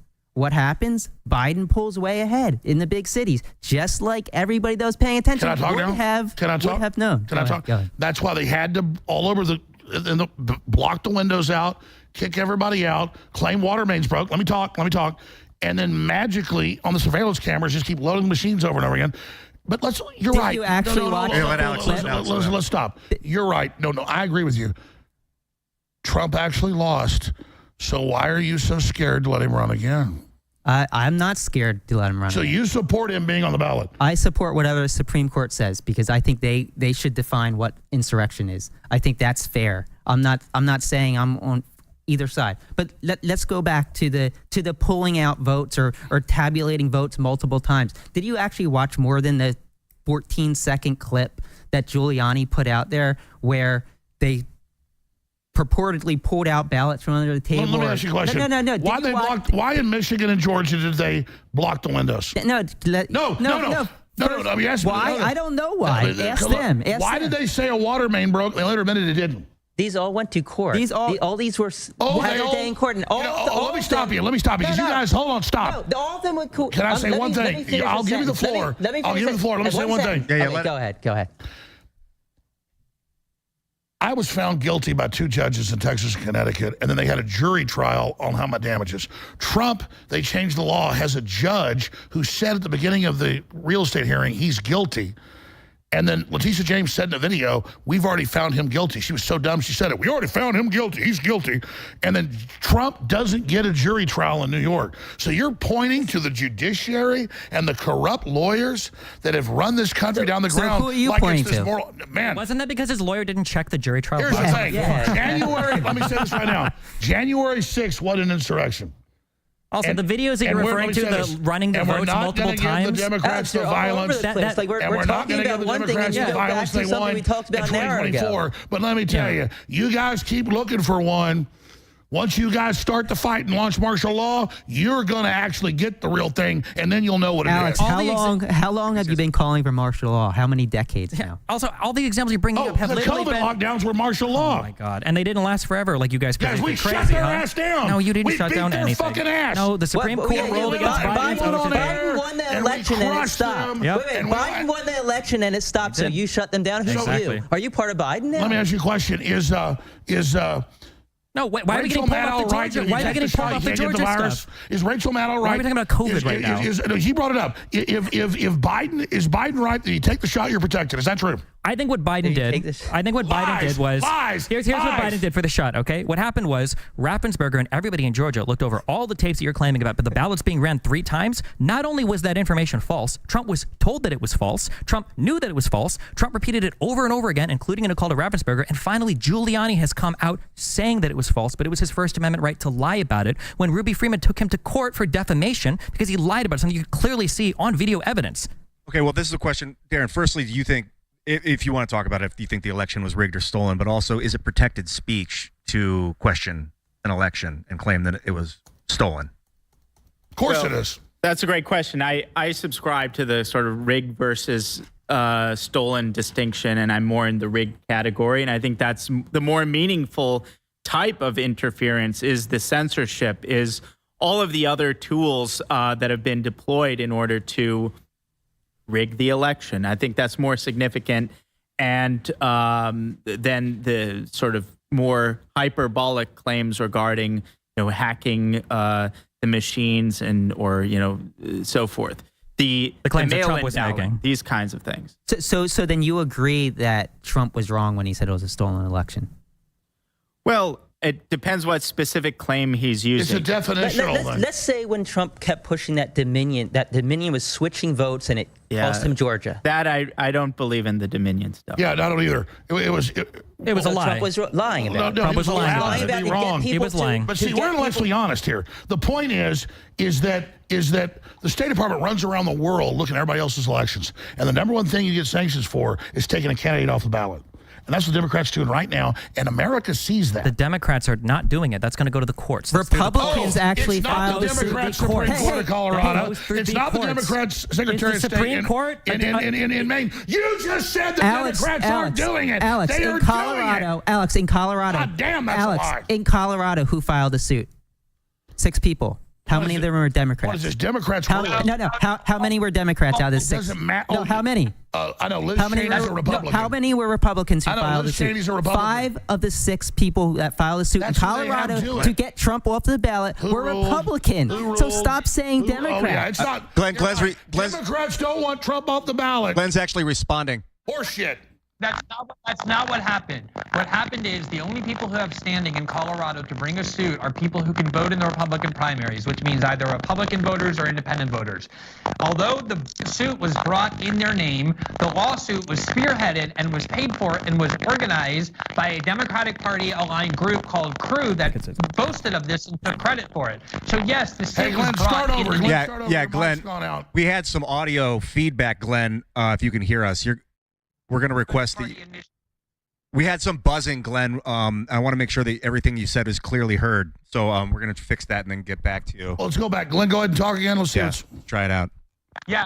Anyway, I don't know how much of that you heard, but what I was saying was that in Colorado, in order to have standing to Hey, bring Glenn, stay there. We're going to have to reconnect with you. I want to hear this. But So I can say what he's saying. He's saying that it was brought by a Democratic institution, but they needed Republicans. Not just a Democrat institution; it's a notorious lawfare outfit. Right, but how many Democratic states said okay, he can stay on the ballot? So don't just say like every Democrat just wants you to throw Trump off the ballot. You're right. The Democrats don't want him off the ballot. I actually, if you were to ask me, I would say let the voters decide. Like I honestly, but I at think this other point, candidates would have a better shot than Trump to beat Biden. I honestly do. Well, who?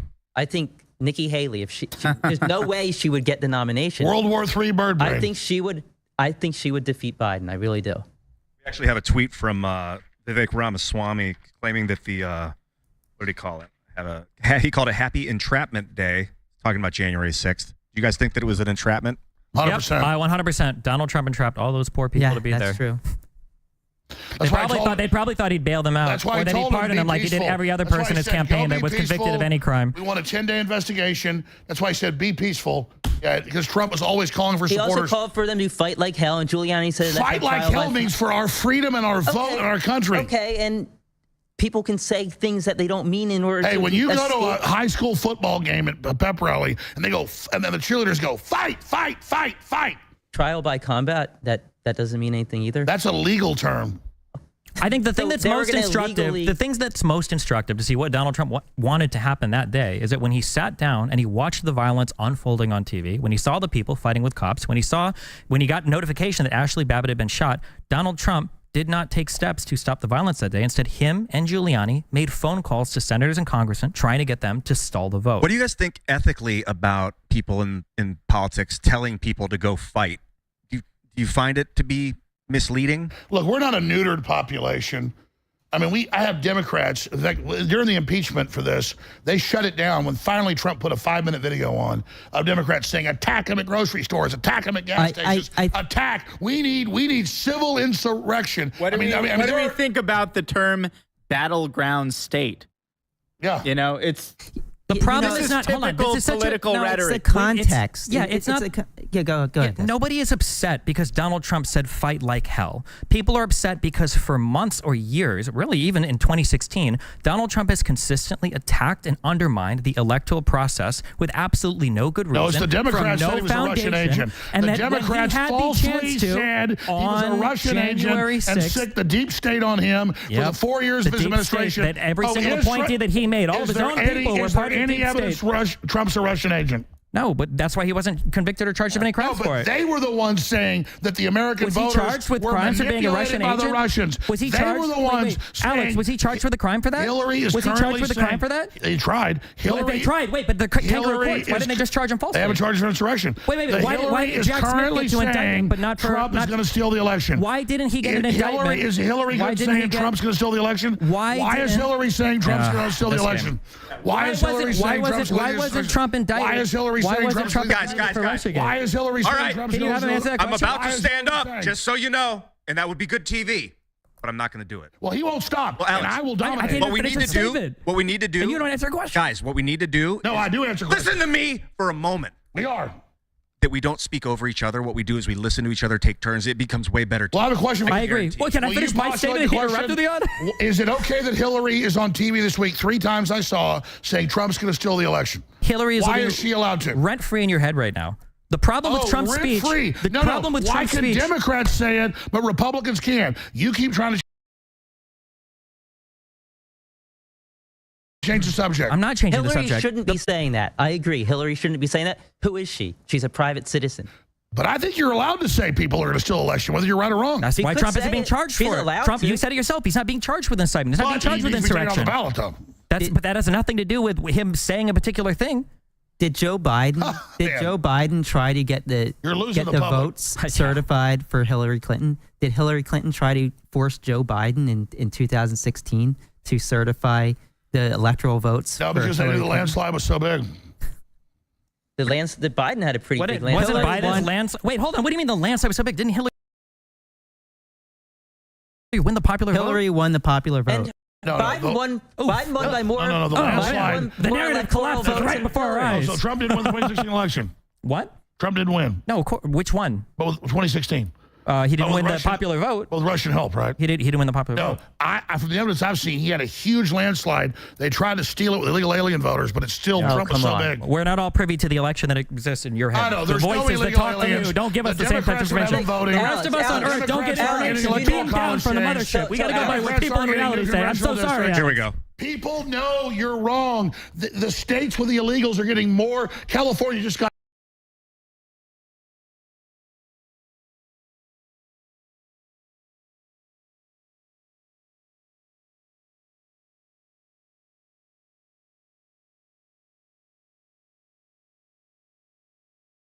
On January 6th. I think that there were probably federal agents undercover. Do I think that federal agents committed crimes and led people into the Capitol building? Absolutely not. And there hasn't been any case brought by any of these 700 convicts.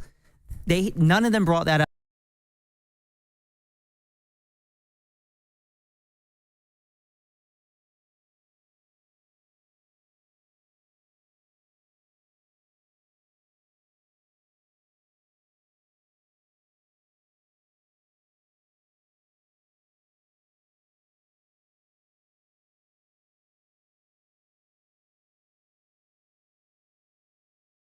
They're going to string all these videos out. So here's the thing. Like Brian said, there's probably some informants on the ground. I think one of the Proud Boys, one of the ladies in the Proud Boys was an informant. So she was on the ground. She didn't go into the Capitol building, I don't believe. The problem is with what Alex does is he pushes these conspiracy theories, these ideas that illegal aliens were voting. There's no evidence of that. I think the illegal alien voting thing is what's happening is they're coming in and then they're being counted in the census, which then adds more electoral votes to. Okay. It gives more congressional districts. That's fair. That might be happening. I haven't researched. There are indictments all over the country. They're not voting. Indictments of illegals everywhere voting. Got them again. Hit them hard. Hit them hard. They're not voting. They're not Alex, voting. that's a conspiracy theory. Like 2 people? Oh, maybe no, a 5? bunch of cities have passed laws where illegal aliens can vote. No, they haven't. No, not in the federal election. No, but the illegals are voting in elections though. Not in the federal ones. So I know that some cities try to have them voting in like local matters. I don't know how many of those are successful. Illegal aliens shouldn't be voting, okay? But they're not. They're not voting in federal elections. I don't know why you would care, though. Why would you even care? Conspiracy I don't know theory, why Alex. you would care about There are going to be 100 million views of you guys. X is going to eat you guys alive. I'm glad. I can't wait for it. I don't know why you care about illegals voting when you think Trump can just flip the whole election anyway. Who cares? If you can just ask Pence to throw it all out and I do never whatever, said I thought Trump could flip the election. Oh, do you think it was okay when he asked Pence to do it? I already told you 5 times. I think that was a bad theory. I didn't say it was a bad theory. Do you think it was allowed? Do you think it was an attempted coup? Do you think he can ask the vice president to unilaterally determine the outcome of the election? No. Trump was exploring every option. The main thing he wanted was a 10-day investigation. No, Trump wanted Pence to throw out the election to declare him the winner. Imagine if Trump would say, like, I don't believe Joe Biden can be on the ballot. Imagine if federal judges... And that would go to court, and the courts can decide that. What would Republicans be doing right now? Biden hasn't said that. Biden hasn't said that. States have. Trump spent 4 years saying Obama should go on the ballot. I mean, what do you want to say? If Republicans were trying to take Joe Biden off the ballot right now, what would you say? Let the Supreme Court decide. Depends on how they're trying to do it. Even this conservative Supreme Court, I'd say let them decide. Let's bring Glenn Greenwald. Yeah, we should. But Darren, you've been don't Republicans have an impeachment committee right now going to the House? Darren, what's on your brain right now? Isn't that trying to remove? Looking at you thinking. Well, I can attempt to answer the question about federal involvement because my reporting at Revolver News is largely responsible for changing the national conversation in that direction. And notice they first threatened to sue you. I'm going to leave it a minute. Take a piss. They first threatened to sue you. Now they've indicted Epps. You've been vindicated. Yeah, in fact, I have a video. This is about Ray Epps. You just mentioned, Alex. It's clip number 3, and it's about 25 seconds long. We're going to play this, and then, Darren, I want to hear what you're about to say. Okay. Tomorrow, we need to go into the Capitol. Into the Capitol. What? No! Peacefully. Fed.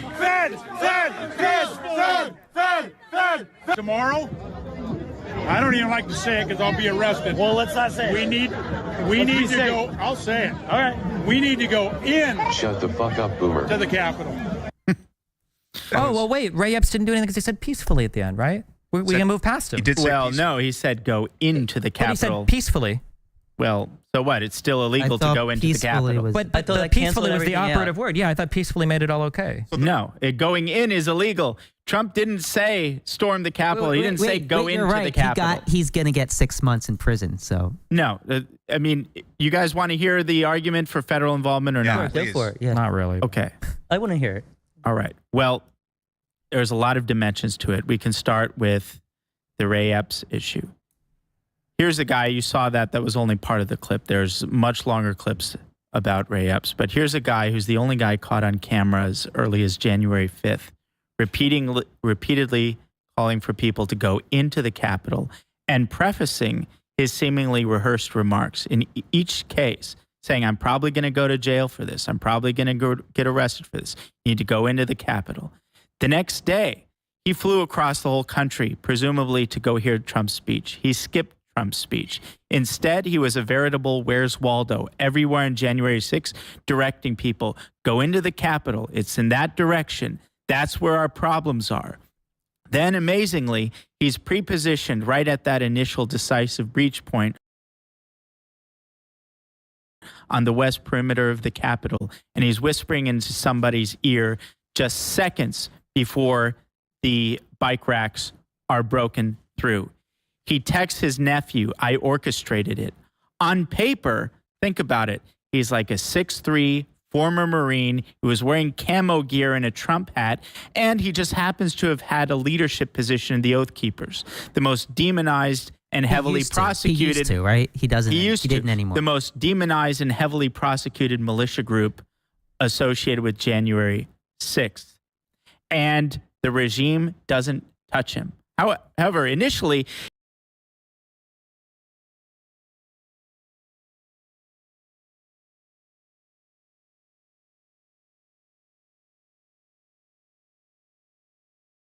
his behavior was considered to be so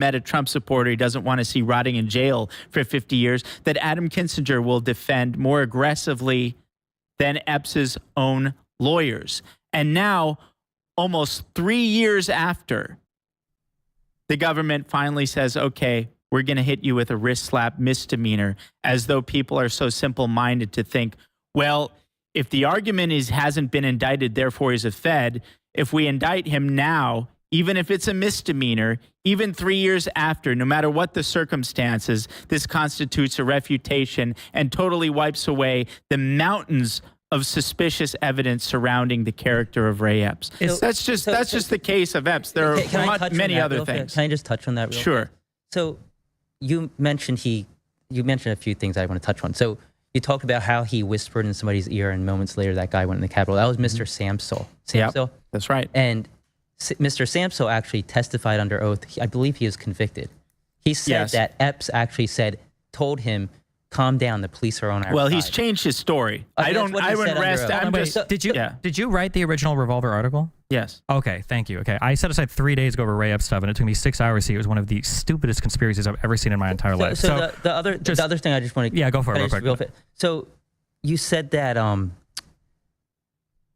he didn't get convicted and he didn't get charged until 3 years later. Okay, so the people who were charged with anything but misdemeanors were people who used violence and people who went into the House chamber where the joint session was, and the people who were involved in a seditious conspiracy. It had to be a conspiracy. Ray Epps acted alone here. Well, no, I wouldn't. That's an open question. As far as we can see, he acted alone. Anything else beyond that would just be a conspiracy theory. So he falls into the same category. Well, seditious conspiracy is technically a conspiracy theory. It doesn't mean that it's not true, right? Seditious conspiracy is a charge. A conspiracy theory is a theory of the case. A theory that there was a conspiracy that took place. So he doesn't fall into any category that any of the other protesters fall in, because he didn't fall into any of those three categories. So he got charged with a misdemeanor. Other people, the conspiratists, the people who use violence, and the people who went into the House chamber are the ones who were charged with felonies.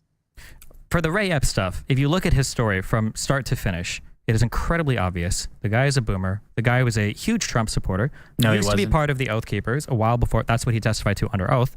He used to be part of the Oath Keepers years earlier than he'd left. I think it was the Arizona chapter.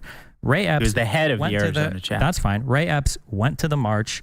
You said he skipped the speech. Tons of people were listening to the speech on cell phones and other things and broadcasting to other people.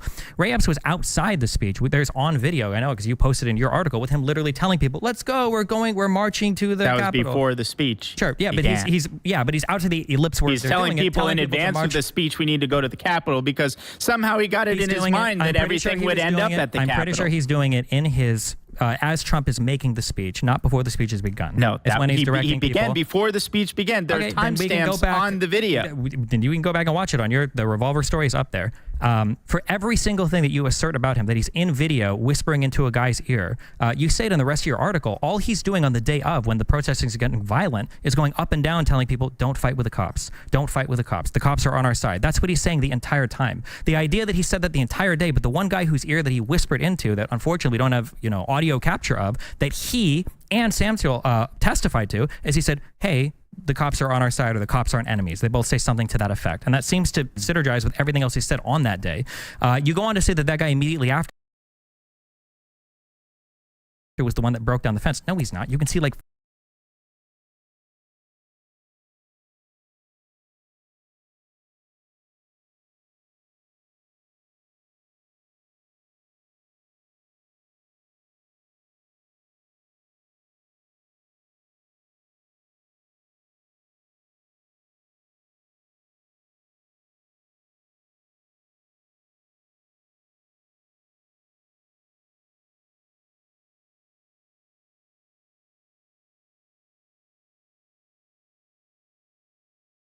and he told the FBI, "Hey, this was me, and here I am, and this is what's happening." And the FBI took him off the list. No, you want to claim wrong. That there was some... Your timeline is wrong.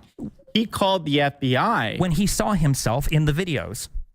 Wrong. Yeah, a friend told him about it, and that's what he said. That's what he testified. He called the FBI very shortly after January 6th because of his picture being on the most wanted list. He wasn't taken off the most wanted list until the middle part of 2021.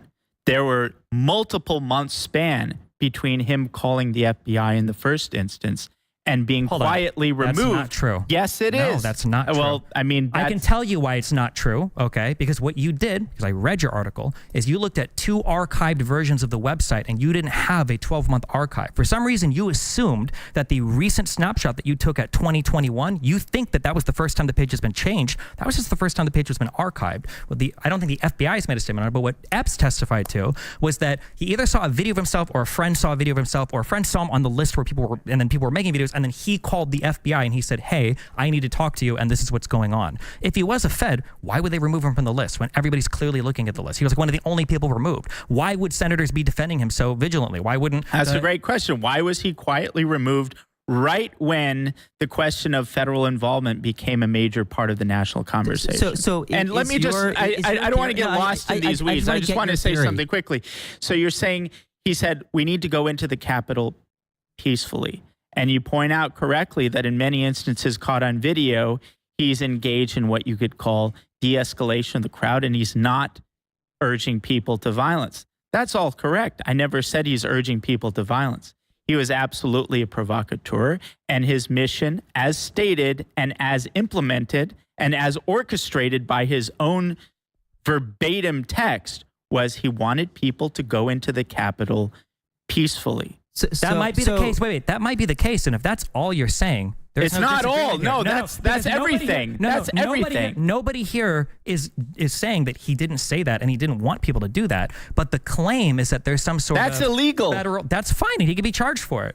Do you think anybody's here care if he gets charged for that crime? The issue is you're saying that he was doing it under the direction of a federal agency. Yeah, that the 6'3" guy that looks like he's dying of type 2 diabetes and arthritis is somehow some intimidating Marine captain that's sending people into the Capitol. That was your claim that you've provided zero evidence for, and you don't in either of the articles that you write about him. We've got Glenn back on the horn. And Glenn, we've been talking about Ray Epps. We played a video. I'm not sure if you saw it. Not Glenn Beck.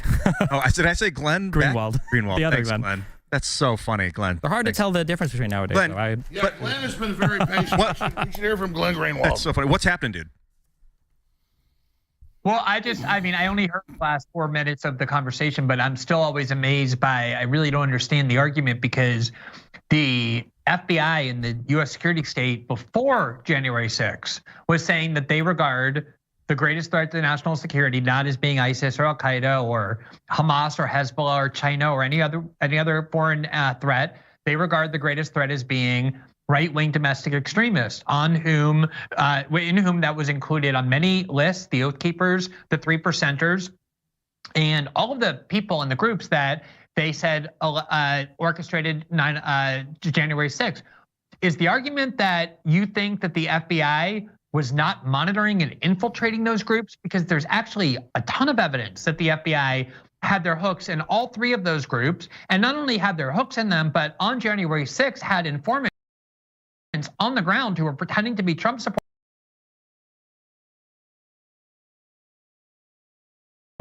who were talking in real time to the FBI about everything that was happening. So I just want to understand what the claim is. Is the claim that the FBI was not involved in the groups that organized January 6th and didn't have informants with them that day? They weren't instigating. That's your claim. It came out that the vice president of the Oath Keepers was an FBI informant. The Proud Boys had at least 3 and as many as 8. And the New York Times itself reported that there were FBI informants in the Proud Boys who were inside the Capitol texting.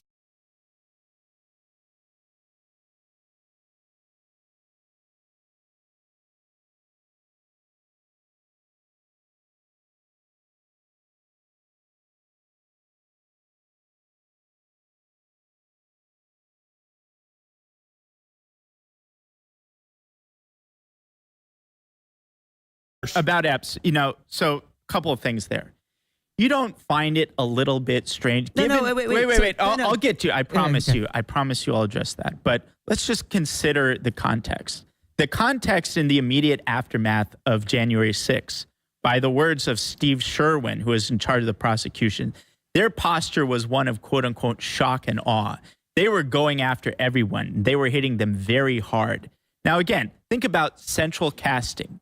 On paper, Ray Epps, he's the 6'3", former Marine in camouflage gear with a Trump hat, the only guy caught on video as early as the 5th telling people to go into the Capitol, who's there on the 6th directing people to the Capitol, who's right there pre-positioned at that initial breach phase. And this helping ram signs. Exactly. And he happens to be a former head of the Oath Keepers. And you're not telling me it's bizarre? Wait a second. You're not telling me it's at least a little bit bizarre that of all January 6th participants, he's the only one who gets a New York Times puff piece. He's the only one who gets a 60 Minutes sympathy segment. He's the only one that Adam Kinzinger will defend. So are you saying that New York Times is now working with the feds, working with Ray Epps? 100%. Yes. No, as a matter of fact, the question yes. is, why do you think? Why do you think they all wrote those articles? Why did they say there were WMDs in Iraq? Because they're told to. So going back. Why did they write those articles? Why don't you say that part? Why did they write those articles? I want to address your question directly. You're saying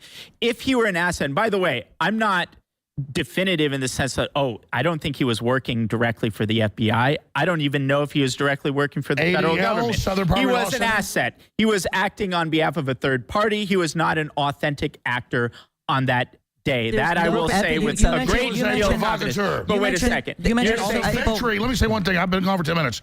It's a victory. They went from saying he's an angel, CNN, MSNBC, New York Times. He's perfectly now. Because of pressure, they've been forced to indict him. Alex, quick thing on that. The criminal complaint acknowledges that he engaged in quote unquote felonious behavior. But among the mitigating factors that they cite is, this poor guy was a victim of all these conspiracy theories, which is pretty remarkable. He was, though. He was. I want to address that. They do that for any of the other people. Why don't you answer? Why were people writing? I want to just quickly answer the question about your question. Basically, if he was an asset, why did they go after their own asset? Why would they indict their own asset? That happens all the time. In fact, that's almost the norm. That ultimately, in the mafia, when they have undercover people, they'll indict them just as a cover. When the assets become liabilities, they indict them. In fact, we don't have to go too far into the past to get a case of that. There is the Michigan Fednapping case, or the Michigan kidnapping case, where there is the informant, Steve Robeson, who is a long-time, over decade-long informant, who was part of the entrapment scheme in Michigan case with striking parallels to January 6th, by the way. And he, when he became inconvenient, was indicted by the government. There's so many for breaking cases. the law, for actually breaking the law. I need a better argument. I want to get my point in really fast. I haven't been able to get my point in. So you're saying that Ray Epps is a federal agent. Well, I didn't say that. I said he was acting on behalf of a third party. He was an inauthentic actor on January 6th. Even though there's no evidence of this. And then you're saying he's turning around and he's suing Fox News for defamation, which is going to open up all sorts of cans of worms with Discovery that he's going to have to provide legally in front of a court. You think that if he was a federal agent, he'd be suing Fox News for defamation? They know they control the jurisdiction, but he did say in a text message that day during it, I orchestrated the attack. You think he's going to sue for defamation? Respond to that. Sue for defamation. He was bragging to his nephew that asked him if he was there. And he said, I orchestrated it. He said, I orchestrated it. To his nephew. To his nephew. Why would a federal agent text such incriminating evidence to his nephew? Why wasn't he indicted before? We made him the centerpiece. They had congressional hearings. He was all over the news. They were forced to do it thanks to Tucker Carlson and Professor Darren Beatty's work. Wait. Why do you trust Tucker Carlson when he said he lied to you? Tucker Carlson said Sidney Powell was crazy. Tucker Carlson left Fox News because he didn't believe the election fraud claims, that he was being forced to push on TV because of Trump. Why would you trust Tucker Carlson of all people? Tucker early on thought it was wrong. Now he says he was wrong about that. Now he says he thinks the election was crazy. So when the lawsuit goes away, when his lawsuit goes away, the answers change. Listen, whether you're right or wrong, you have a right to question the elections. The Democrats do all the time. No one wants to take that right from you. Brian, you were saying? Yes. Can I say something here? Because I think Glenn Greenwald. Glenn, go ahead. The whole context for this conversation is, again, I mean, you just keep going back to it because it's so easy to see. People have this idea of the FBI like, they don't do this sort of thing. Earlier, I think it was Ed who said, wait, why would the New York Times run a puppies? Do you think they're working with the FBI? Like, that idea to him is so different. I didn't say that. It was me. No, what the history of the FBI is in this country. They have no idea that the FBI throughout the entire war on terror did this over and over. They would target and trap all sorts of vulnerable Muslims to engage in plots that the FBI created.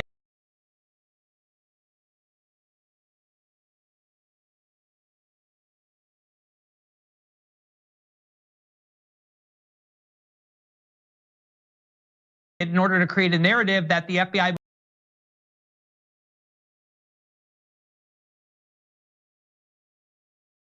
you have to be incredibly naive or only paying attention.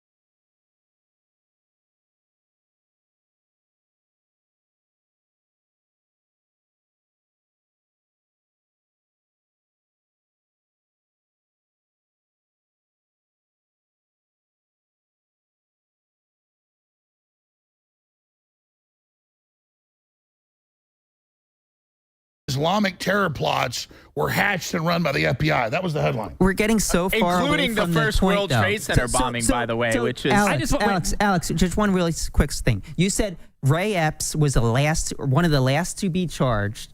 He isn't the last to be charged. There's 1,200 people that have been charged. 1,250, I believe. Who said he's the last to be charged? Alex said they waited 3 years. Yeah, they waited 3 years. Do you realize that they're still indicting people and they expect that they're probably going to... They had puff pieces. He was on ABC. Let me finish my point, Alex. Oh, my God. So Go ahead. do you realize that they're still indicting people? There's likely going to be hundreds of people still indicted. Ray Epps didn't get any less a sentence than anybody else that did anything like well, him. first of all, they could have hit him with far more serious charges than they did. He addressed me. Well, what would the charge be? Let me respond. That's an interesting question. What charge do you recommend? What charge would have been a fair charge? May I respond to what you said? Yeah, let Alex respond, and then I want to hear Darren's response. My God. The man is like a chicken with his head cut off for 3 days, including the day of the event, running around saying, go in the Capitol. He's ramming signs into people. He testifies, I orchestrated this attack. He did not testify. And then that was the Jan 6 committee. They asked about this text message. He said, I did that. The text. He didn't testify that he orchestrated. No, he testified to the Jan 6 committee. That he sent the message to his nephew. No, he testified to the Jan. That he orchestrated it to the Jan 6 committee? You keep interrupting because you can't. I'm not telling the truth. I'm Michael Jordan slamming on you, and what's going to happen is everybody's going to get this clip. Yep. He testified to the Jan 6 committee. They said, "Is this your text message?" Yes. He said, "Yes." I told my nephew I orchestrated it. Now stop. Let me finish my point. Okay. Thank you for being honest with that. You keep honest. He said I orchestrated it. You keep acting like he testified that he said to his nephew that he said that. Yes. In a text message. Okay, there you go. And he did orchestrate so he did testify. He did. So the point is you keep acting like my victory is a failure. Wait, where's the evidence that he orchestrated it? I'd love to see that. He said it. But oh to my God. his nephew. I text my friends things all the time that are embellishments. Because you guys, let me finish my point. They're all over every major corporate channel saying this poor little baby. They're saying he was a Fed or an operative or a provocateur for some NGO. He didn't do anything wrong. And when it got so obvious, they finally indicted him with a slap on the wrist. And then you're sitting here saying he didn't testify. He just testified. Whoa. No, he said he didn't testify that he orchestrated it. He testified that he sent that text to his nephew. Then he orchestrated it. But no, then they asked him, Alex, then they asked him if he actually orchestrated it. What was his answer? In the transcript, he said... it wasn't that he orchestrated it. So if I send somebody a message saying a bank is robbed, I robbed the bank. Have you ever embellished a text message to anybody that you know? Like you, maybe not you. I can't see you doing that, but maybe. Actually, I'm kind of an understated kind of guy. Alex, you started bringing up a good point. If I send a text message saying I robbed the bank, can I get charged with robbing a bank if I didn't do it? If they got evidence, he's there. Exactly. They need the evidence. And he's not like he's there saying go into the building. They need it's the not evidence, like he's there saying go into the and ramming signs. You're right. He's not there saying go in for 3 days. He's not there ramming signs. You're right. Ray Epps is innocent. He's not there ramming signs. Can we get back to my question? Not innocent. You asked a question. Yeah, so my question You guys are indefensible. My question is, what should Ray Epps have been charged with? What law did he break that instead of what he was charged with, I think, was obstructing the proceeding? Let me respond. No, he was not charged with that. That's the interesting thing. He was charged with He was not charged with obstruction of an official proceeding, which would have been a very easy charge and a fairly typical felony charge given to... Exactly. So wait, let me answer this comprehensively.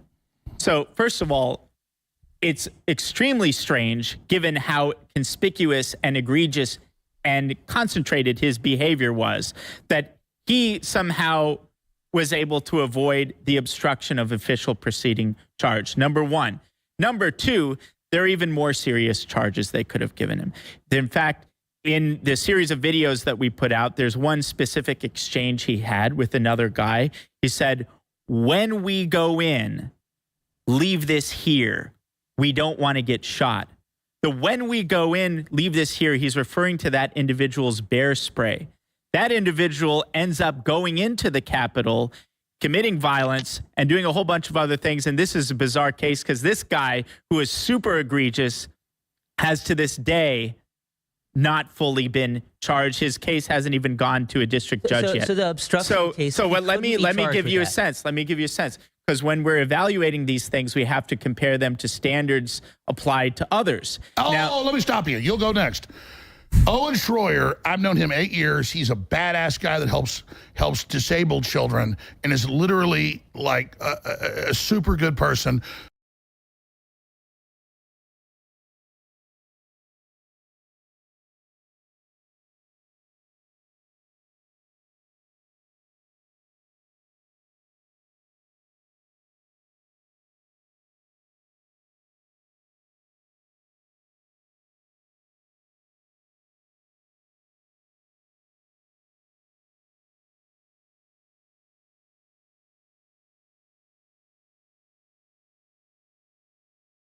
Code Pink runs around and protesting. He put tape over his mouth when they were letting leftists run around and throw red paint in Congress, and they said, sir, you can't do that. And he agreed that he wouldn't do it, and he did. And then he didn't protest. He went there to cover it as a journalist. He was in a restricted area, though. No, he was on, listen, Ray Epps has not spent, listen, Owen is there with me saying don't go in. He agreed he would not protest. He was there saying don't go in the Capitol, and you're not going to defend him going to prison. But he pled guilty to everything that he got charged with. Because it's a rigged D.C. court. Or he... Oh, you laughed because that happened to you guys. Or you could explain... It's funny because, like, the problem is on our side. We've got testimony under oath. We've got judicial rulings. We've got jury trials. We've got full videos, not 15-second clips. Got the video. We have all of these. We have all of these pieces of evidence. And you say I can't finish a single statement. Yeah, wait, let Stephen continue. Yeah, the problem is... Let me tell you something. My reporter deserves to go to jail for being there and trying to keep people going in the building. He had it deferment. He pled guilty. Yeah, he did it. What do you do in a rigged D.C. court? Fight your case. Yeah. Oh, yeah. Innocent fight. If you have evidence that you're innocent, fight. But there was no evidence because he broke the agreement that he signed, and then he pled guilty and said, I broke the agreement that I signed, and agreed to the sentence that the sentencing guidelines. And Trump shouldn't be able to run for office. Also, this entire argument has been you, again, arguing for an insurrection, for rebellion. All we have, everything we have over here is actual testimony under oath, actual judicial rulings, actual rulings by judges, actual rulings by Supreme Court. I can't finish. I have to be able to finish. I got to be able to finish. Well, I got to be able to finish. Yeah. Okay. Yeah. We can provide these arguments. We can provide the evidence. We can provide the testimony. And all you do is go, oh, well, I don't trust the courts. Oh, well, I don't trust statements made under oath. Oh, hasn't the FBI done this in the past? You can skirt by providing hard evidence. I got to be able to finish one thing. You know how much a criminal...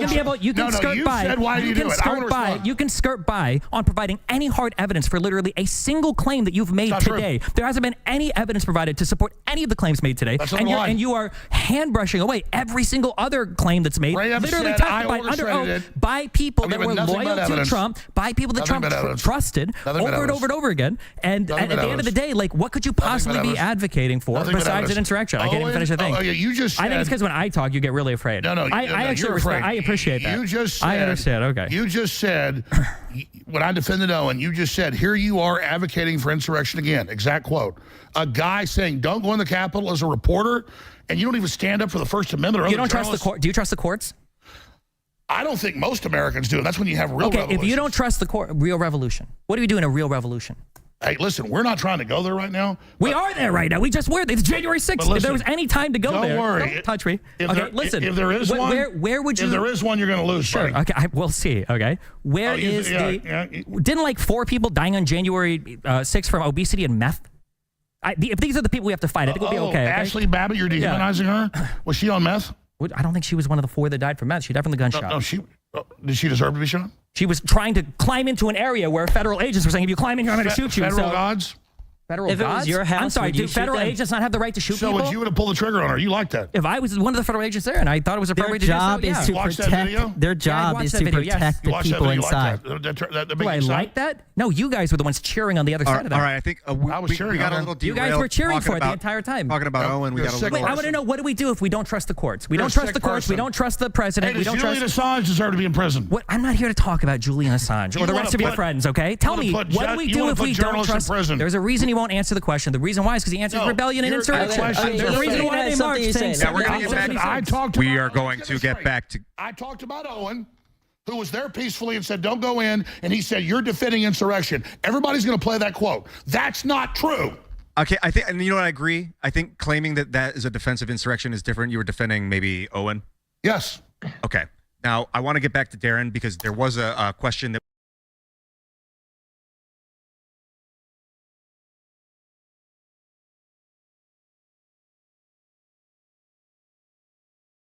was we took a tangent, and also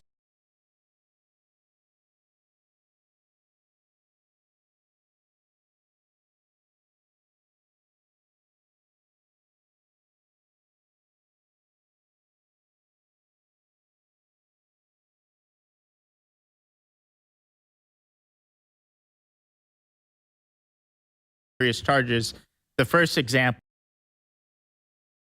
Walked through the Capitol, did not get charged with that. First It of was the all, people that's not the case, and second I of all, believe it is. that's not an ironclad somebody law. can Google that That's and not let an us know. ironclad law pertaining to the application of that charge.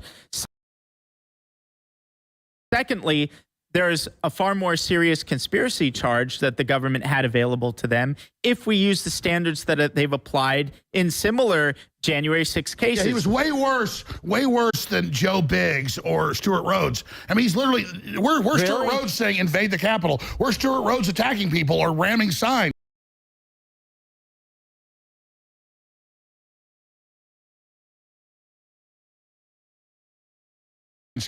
Ray Epps did that.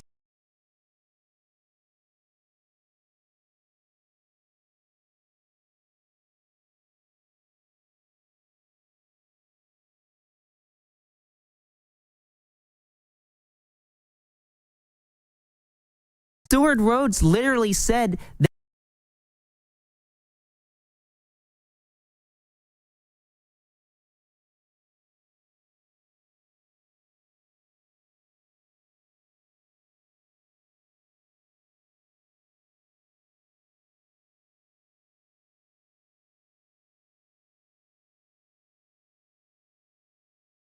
shoot to kill.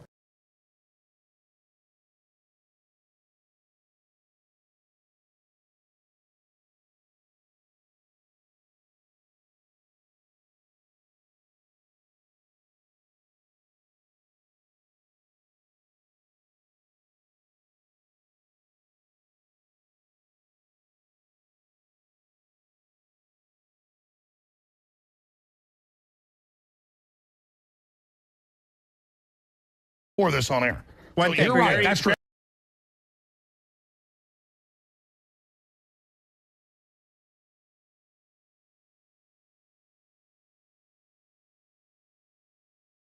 agent recorded the conversation in the garage. But have you looked at the Telegram messages where they're basically instructing people where to go and where they're at and that saying, hey, we stormed the Capitol, we took the Capitol. Yeah, there's no doubt there was LARPing without Trump's directives of some people talking about that. All right, wait, why don't we trust their messages, but we do trust Ray Epps bragging to his nephew that he orchestrated? Good point. Well, no, I just said they were talking about it. We're going to go. Yeah, Glenn. It's called being honest. Let's let Glenn finish this one off, because then I have another question for you guys. Yeah, the whole thing, like listening to them, honestly, it's like listening. I don't mean to be insulting. I'm just saying this, it's what it sounds like 7th graders who learn civics class and have this understanding of how the US government works. Like, oh, the FBI investigate and they discover crimes, and then they go to the courts, and the courts are very honest, and the courts are apolitical, and the courts make rulings, and everything.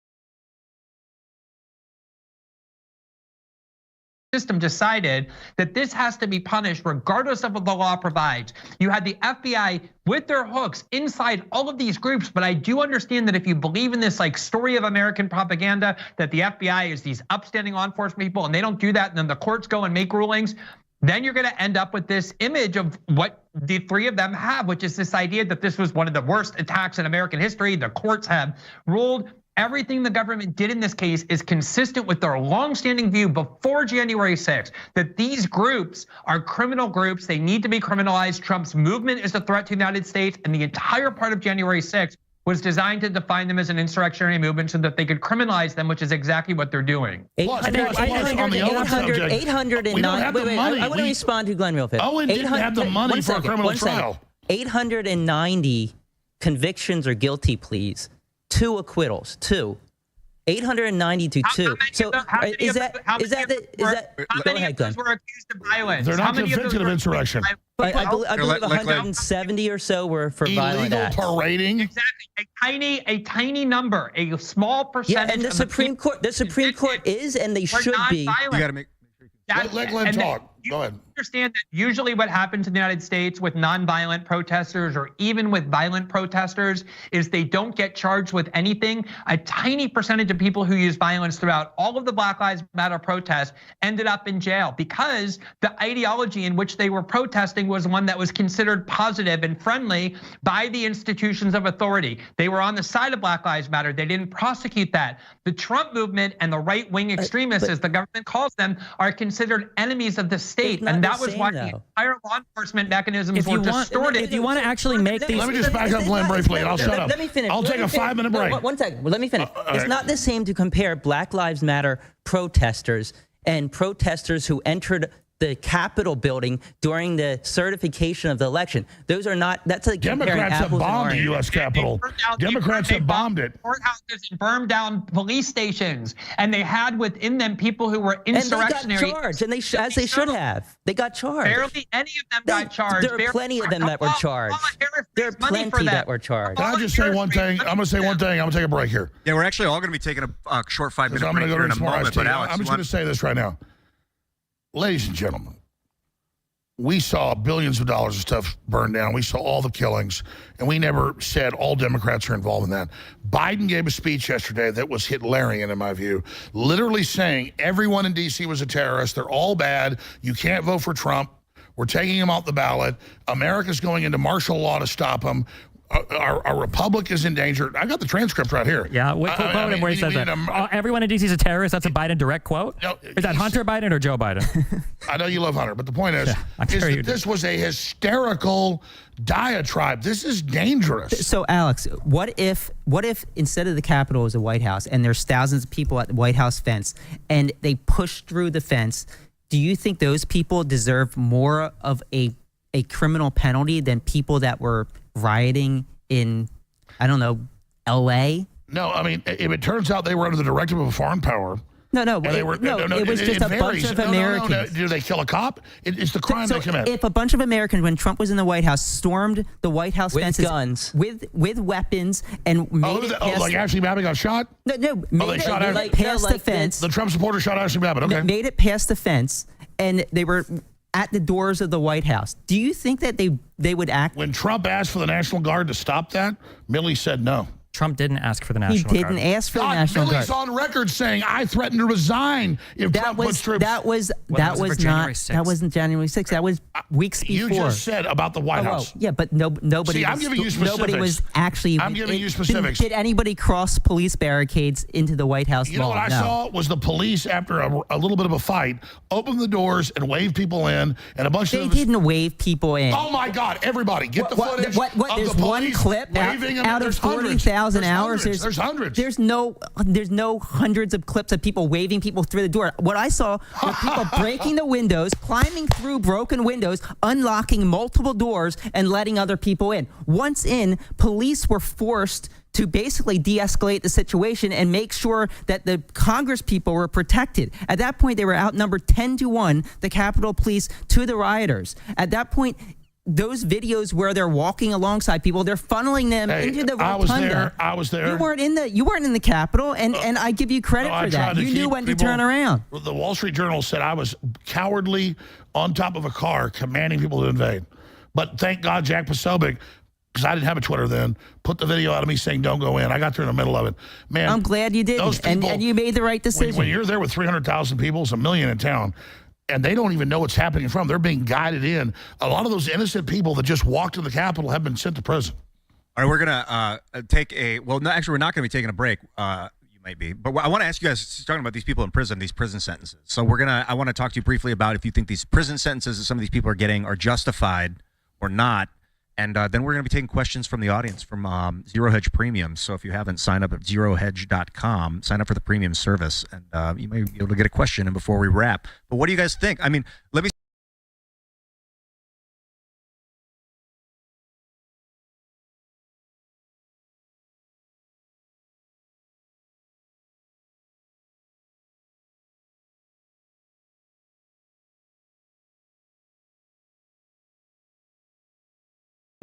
Of January 6th into this false domestic terrorist act, and the stakes. What are the stakes involved?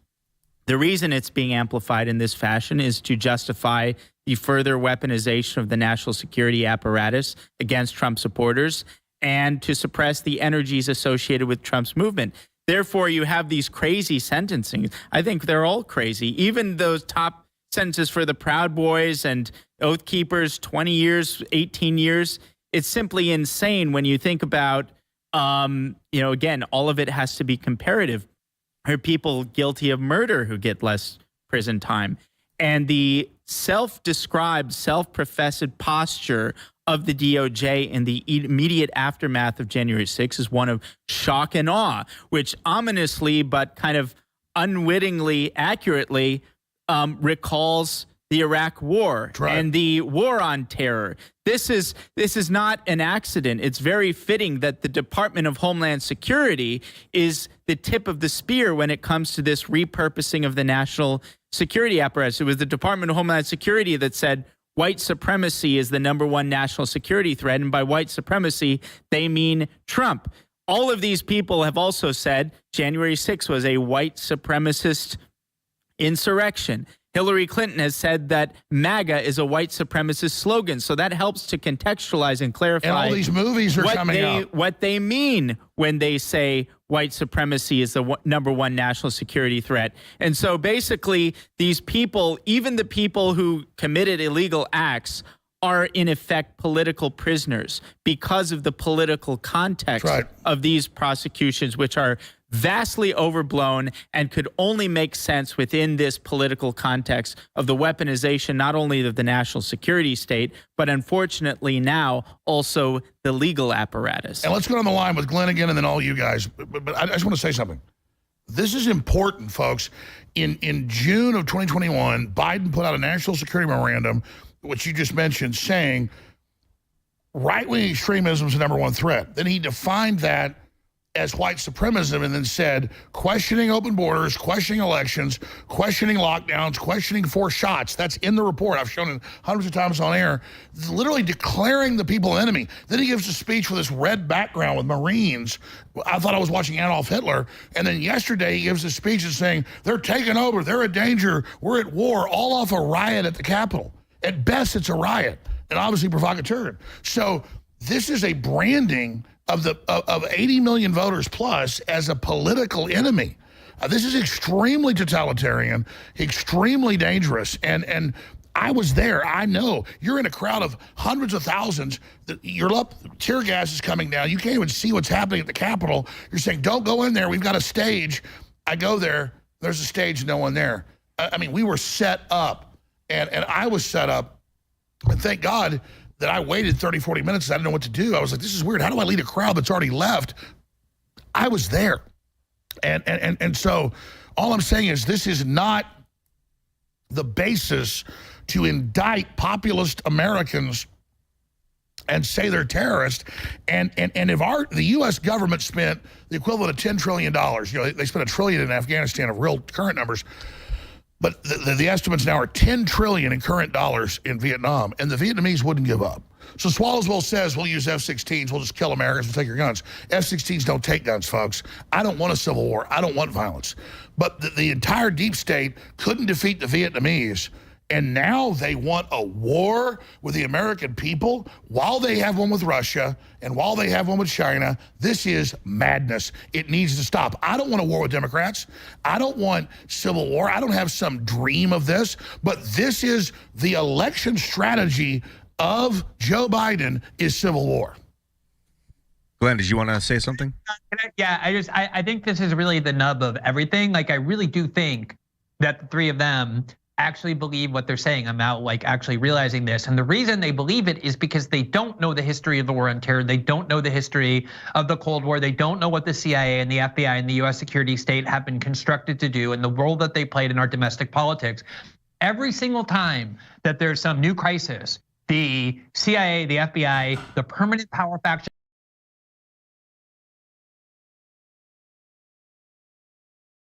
in Washington, and it's not like some crazy conspiracy theory. Dwight Eisenhower warned of it on his way out. It was growing of the presidency in 1961 when he called it the military-industrial complex because he had seen how it was growing beyond all democratic accountability. Every time what they need to do is convince somebody to be scared of something, to be scared of communism, to be scared of terrorism, the threats to our country, like the 9/11 attack, which is a terrible thing, but they exaggerated wildly the threat of foreign terrorism to basically institute the Patriot Act and warrantless eavesdropping and all of the things that turned our country more authoritarian.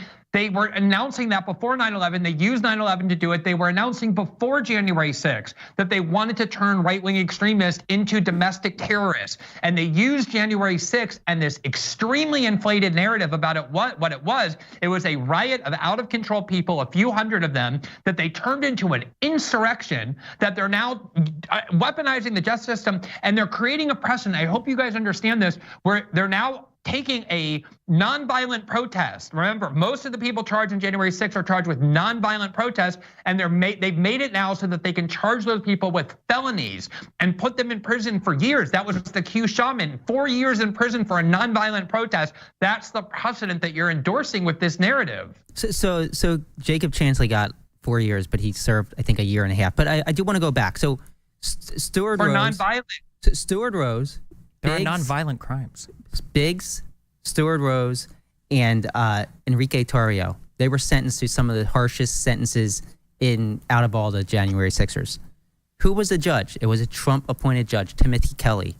Now, if you look at the worst convictions, the ones that received the largest sentences, 80% of them were actually under the sentencing guidelines. 80%. These people didn't receive sentences that were any more harsh than anybody else in other crimes. And these were people sentenced from a Trump judge, a Trump-appointed judge. So you're all saying that the courts are rigged against conservatives or Trump supporters. But these are Trump judges. Many of these were Trump judges that actually not charge these people, but sentence these people?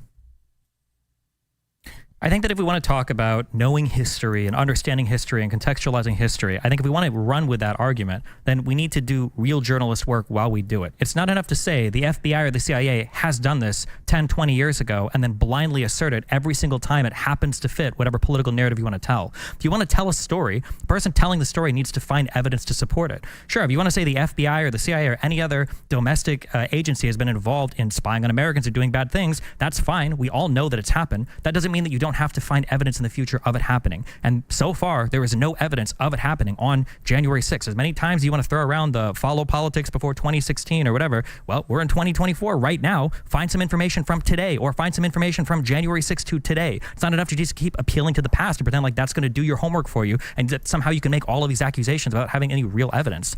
As far as this claim of like there are novel uses of charges or people don't do charges like this, as was said over here, like most of the sentences have been within sentencing guidelines. A lot of these have been done with a Trump-appointed judge.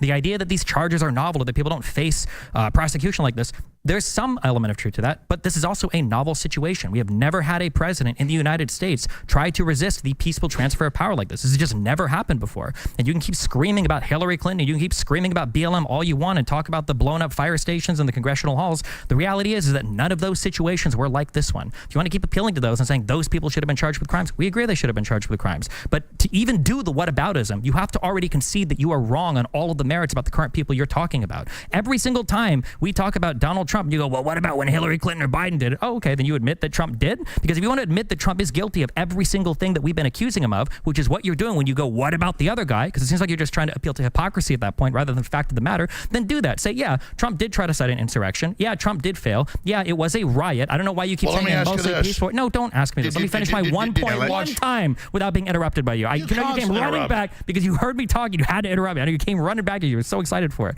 Okay? I don't understand this rhetoric of mostly peaceful riot. Yeah, it was mostly peaceful. A lot of riots that have riot aspects to them have a lot of peaceful people there. And a 10,000 riot, it's not always 10,000 people rioting. It might just be 100 people rioting or 1,000 people rioting. The reality was there was one event on January 6th at the Capitol building. That event was a riot. Okay, so let me just add some context here.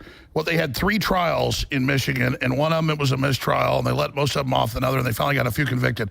It came out in court that the feds went and found a bunch of basically homeless potheads. And just like Glenn was saying, the New York Times article, they were more accurate, 97% of Islamic plots were hatched by the FBI, including the first World Trade Center bombing. And they admit all that. And I've interviewed the people involved, Ahmad Salam, all of them that knew they were going to do the bombing. He came and said, why have I cooked a real bomb? And they let it go forward. With Whitmer, the same team involved in January 6th from the FBI went and set these people up, and that came out in the mainstream news. Right. So we know this isn't, you guys were saying, we don't want to go back to 10 years ago. You know, I've sat there for 6-7 minutes, out there smoking a cigarette while you're just going on and acting like you're being censored. You're like, there's no example recently of them doing something corrupt or bad. I never said that. It's a great example, Alex. If I can add some detail I said find J6 years ago, he said you can use stuff. No, Destiny, this is a great point. This is a great point that Alex is making. You don't need to go back to the original war on terror. You don't need to go back to the ample antecedents that exist going way back into our nation's history. Just go back to the Michigan case. And the parallels to January 6th are striking. Look, almost half of the so-called plotters turned out to be either informants or federal agents. One of those federal agents had to recuse himself from the trial because he beat his wife on the way home from a swingers party. The second one had to recuse himself because he was moonlighting in his private security firm and leaking details of investigations in which he was involved. But in every single, it wasn't just that there were informants. Every active step instrumental to this so-called plot was undertaken by one of the informants or one of the agents. One of the informants, as I mentioned him, Steve Robeson, in the context of, does the government ever burn its own informants? Almost all the time. And how many of the BLM riots were instigated by FBI? What? How many of the BLM riots were instigated by our own intelligence agencies? Well, they had agents in there. In fact, one of the guys, Sullivan, one of the guys, Jake Sullivan, he had a very complicated relationship. Antifa basically excluded him because of his relationship with the government, and they thought he was a Fed. Absolutely, the Feds infiltrate BLM. Why got excluded because of his relationship with the government? He got excluded because that guy was insane. Because he was screaming at people to do all sorts of violent stuff constantly. Nobody wanted to be around him. And at some point, they thought he was a Fed. On video in the Capitol saying, "I told you we were going to stage it. I told you it was going to happen." Yeah, but again, for Sullivan, there's no evidence that Sullivan communicates with any federal agent. You talk more than all of us. You guys, these guys haven't talked to me. Why is it that when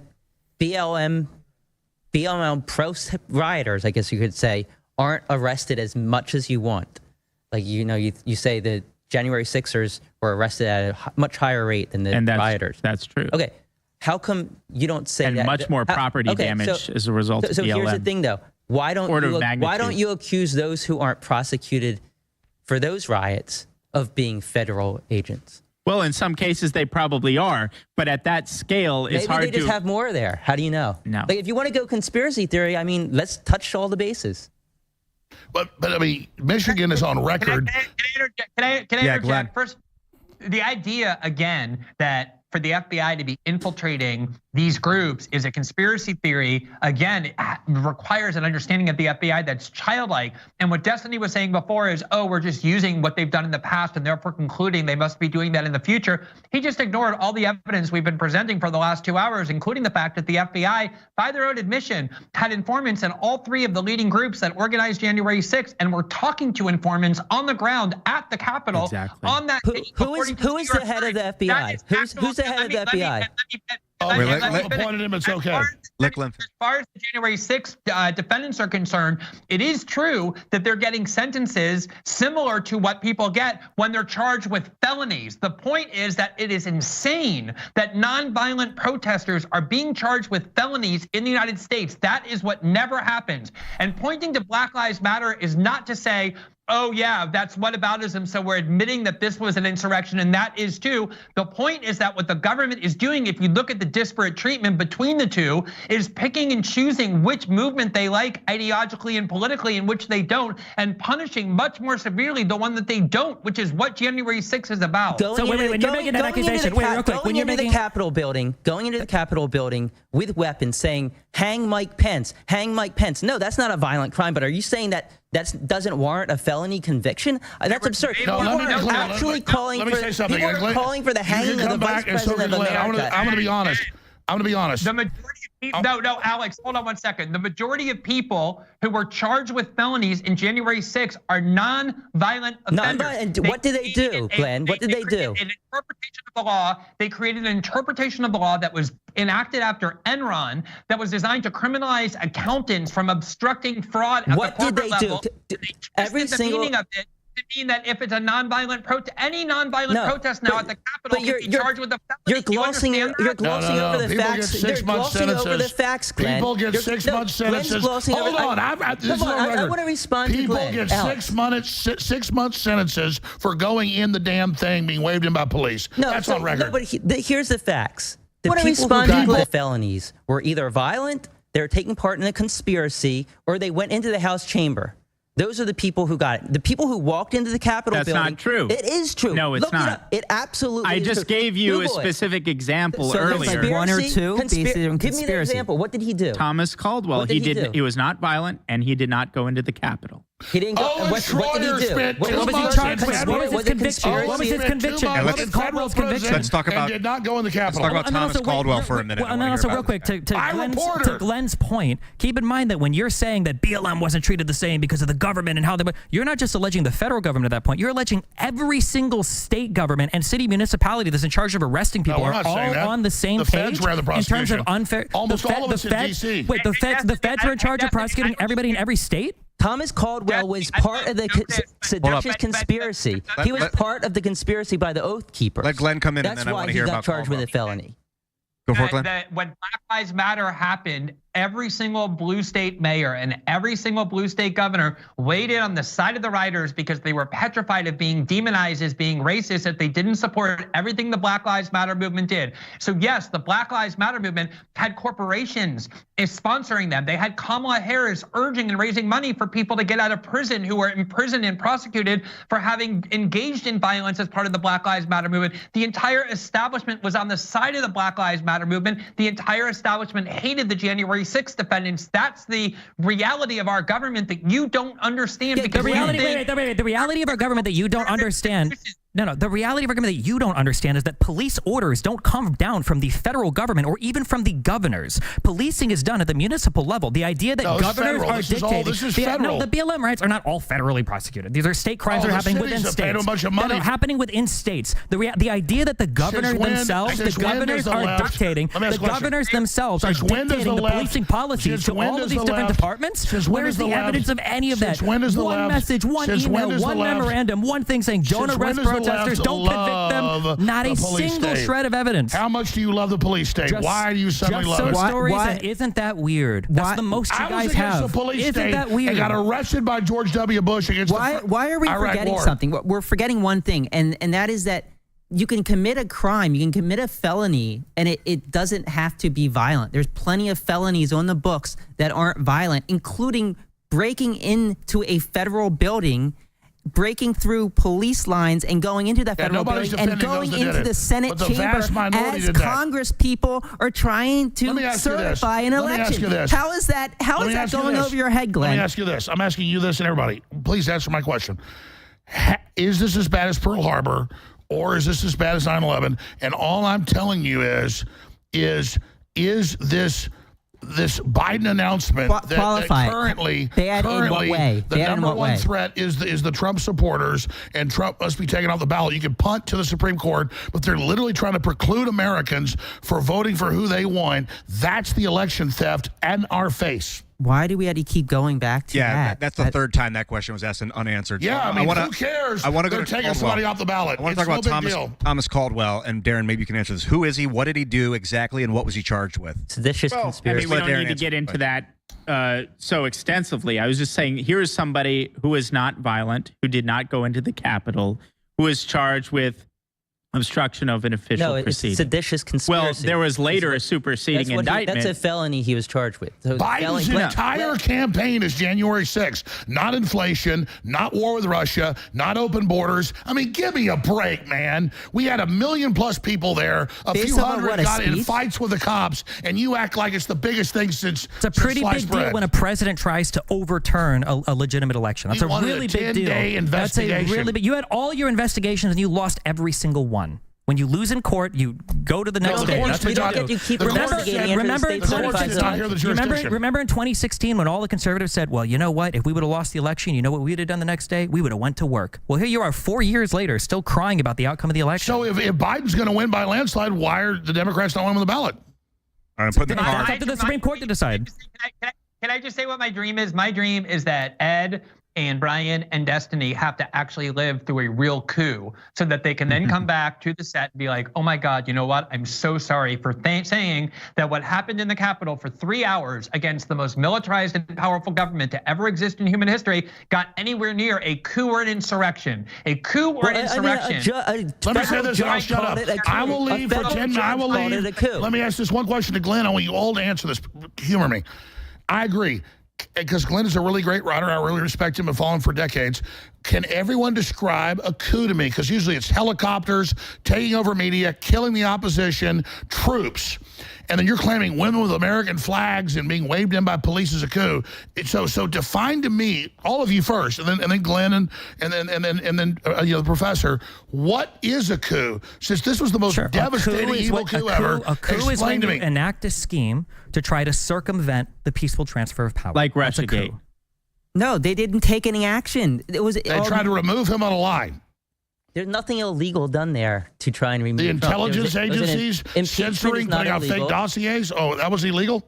The dossier was saying his election wasn't legitimate. Did they try to remove him? They took it to the So wait, do you admit that, wait, hold on. You admit then that Trump tried a coup, and you think Russiagate was also a coup? Then do you want to do it? No, I don't agree Trump did a coup. I'm asking you. Wait. I'm asking you. Like on the merits.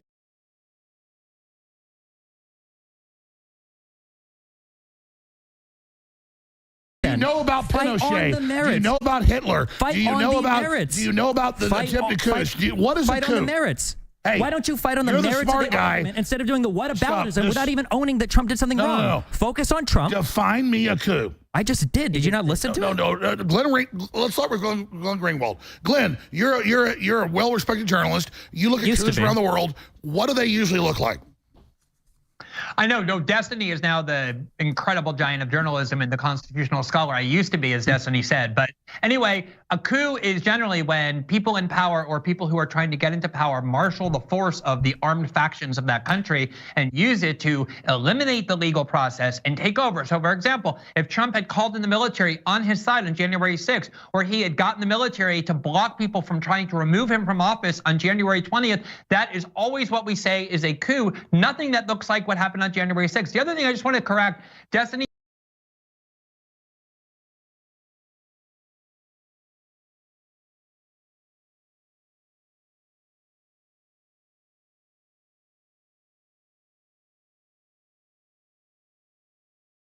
Says, well, what about this person, this politician you love? He did the same thing. Destiny says, oh, you're admitting that both of them did something wrong. No, one of the reasons why you say things like the Black Lives Matter protest was never considered an insurrection is not to say that January 6th was also an insurrection and therefore you should treat the Black Lives Matter one like an insurrection.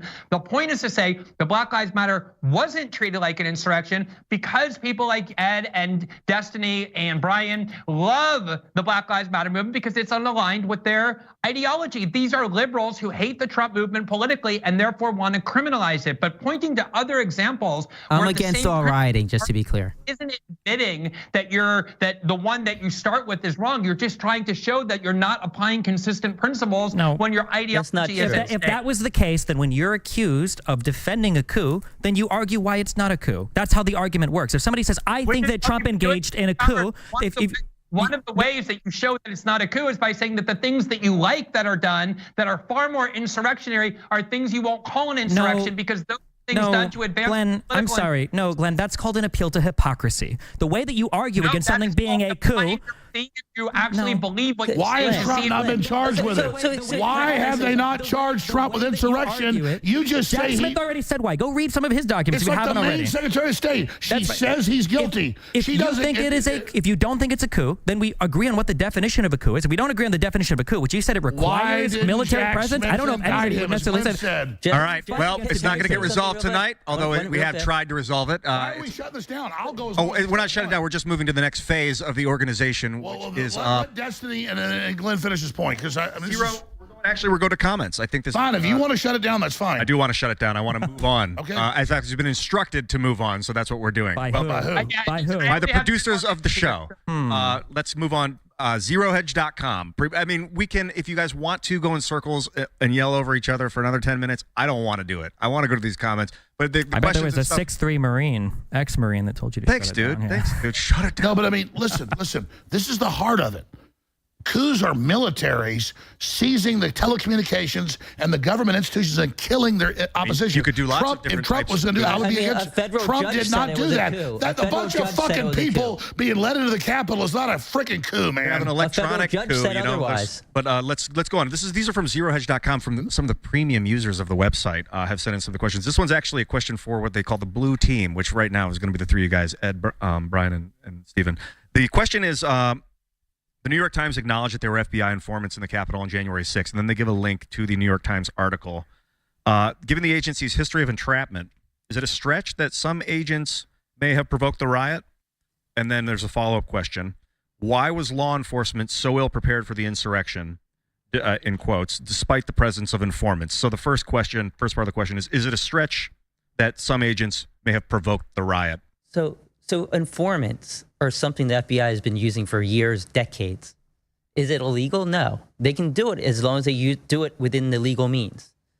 If an informant is in the Capitol breaking the law, that doesn't mean that the FBI is behind it. Informants are also people who live their lives. Like, I could be an informant for FBI. I could go and murder somebody. That doesn't mean the FBI had me murder that person. So I think there's a lot of misinformation there that gets conflated with facts. Well, and number two, do I think it's possible that an FBI agent could have done that? Sure, anything's possible, but put out the evidence. There isn't evidence of this. The whole Ray Epps thing, show us the evidence that he actually works for the FBI. He orchestrated it. He just said I orchestrated it. You're right. I robbed the bank. Come arrest me. Should I get arrested? I just said I robbed the bank. You're right. You said orchestrated. You're right. Did Ray Epps say that he was an FBI agent? You guys are just coming to We're that not saying he works for them. Probably. Random dots. If I had to guess, I'd say Southern Poverty Law Center. If Ray Epps set them up, why isn't a single other person there attested to that? Out of the if he whispered into people's ears, if he was leading breach teams, why didn't any of the arrested? Why didn't a single person come out? I'm asking why. I'm asking this though. The next reasonable question: why isn't a single person come out attesting? Because we exposed him. Because he's the leader there, and he's there doing it. He did it on video. He said, "I led this. I did this." You're not answering my question. I'm saying, why hasn't anyone else come out and attested to this? Not a single person. You know what an orchestra is, right? I went to school for music. Yeah. The conductor leads the symphony. Yep. So and all the musicians have to see the conductor and would tell you that's my conductor. And he says, "Go into the Capitol." Why doesn't anybody else say that was my conductor? You know, the follow-up part of this question, why do you guys think law enforcement was so ill-prepared for the insurrection, again in quotes, despite the presence of informants? This is from Space Worm, just so you know, Space Worm from Zero Hedge. Well, half of them were sent away for crowd control. I think the ill-preparedness came because Trump's deployment of the National Guard in the past, especially in D.C., had caused a lot of people to be uncomfortable with National Guard being present in the Capitol when the certification of the vote was happening. So as they were having conversations prior to establishing security, I think they took a lot of extraordinary bureaucratic measures to make it so that I think that day, if the National Guard was going to be deployed, it either had to be, I think, Miller or Walker. I think one of those two had to be the direct authorization. Let me respond briefly.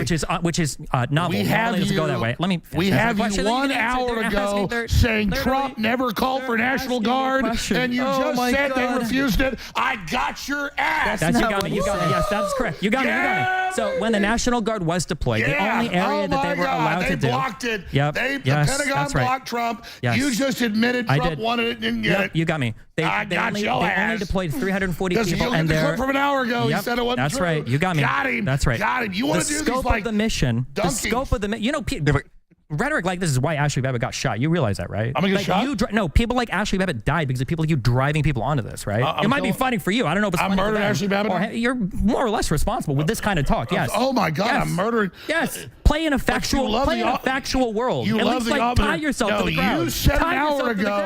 You said an hour ago that Trump never asked for National Guard. I can show 50 articles. It's on record. And then you just admitted it. Gotcha. Guys. Okay. Yeah.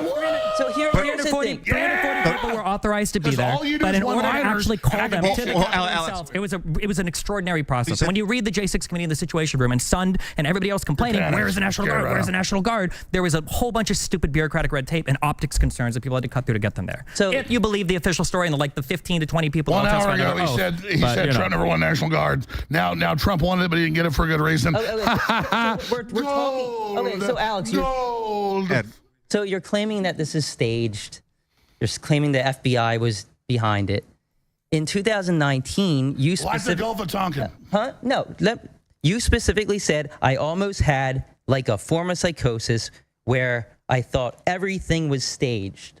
So do you still have that psychosis? Well, I said almost a form. So do you almost still have that form of psychosis? You asked a question. Let me quote it for you.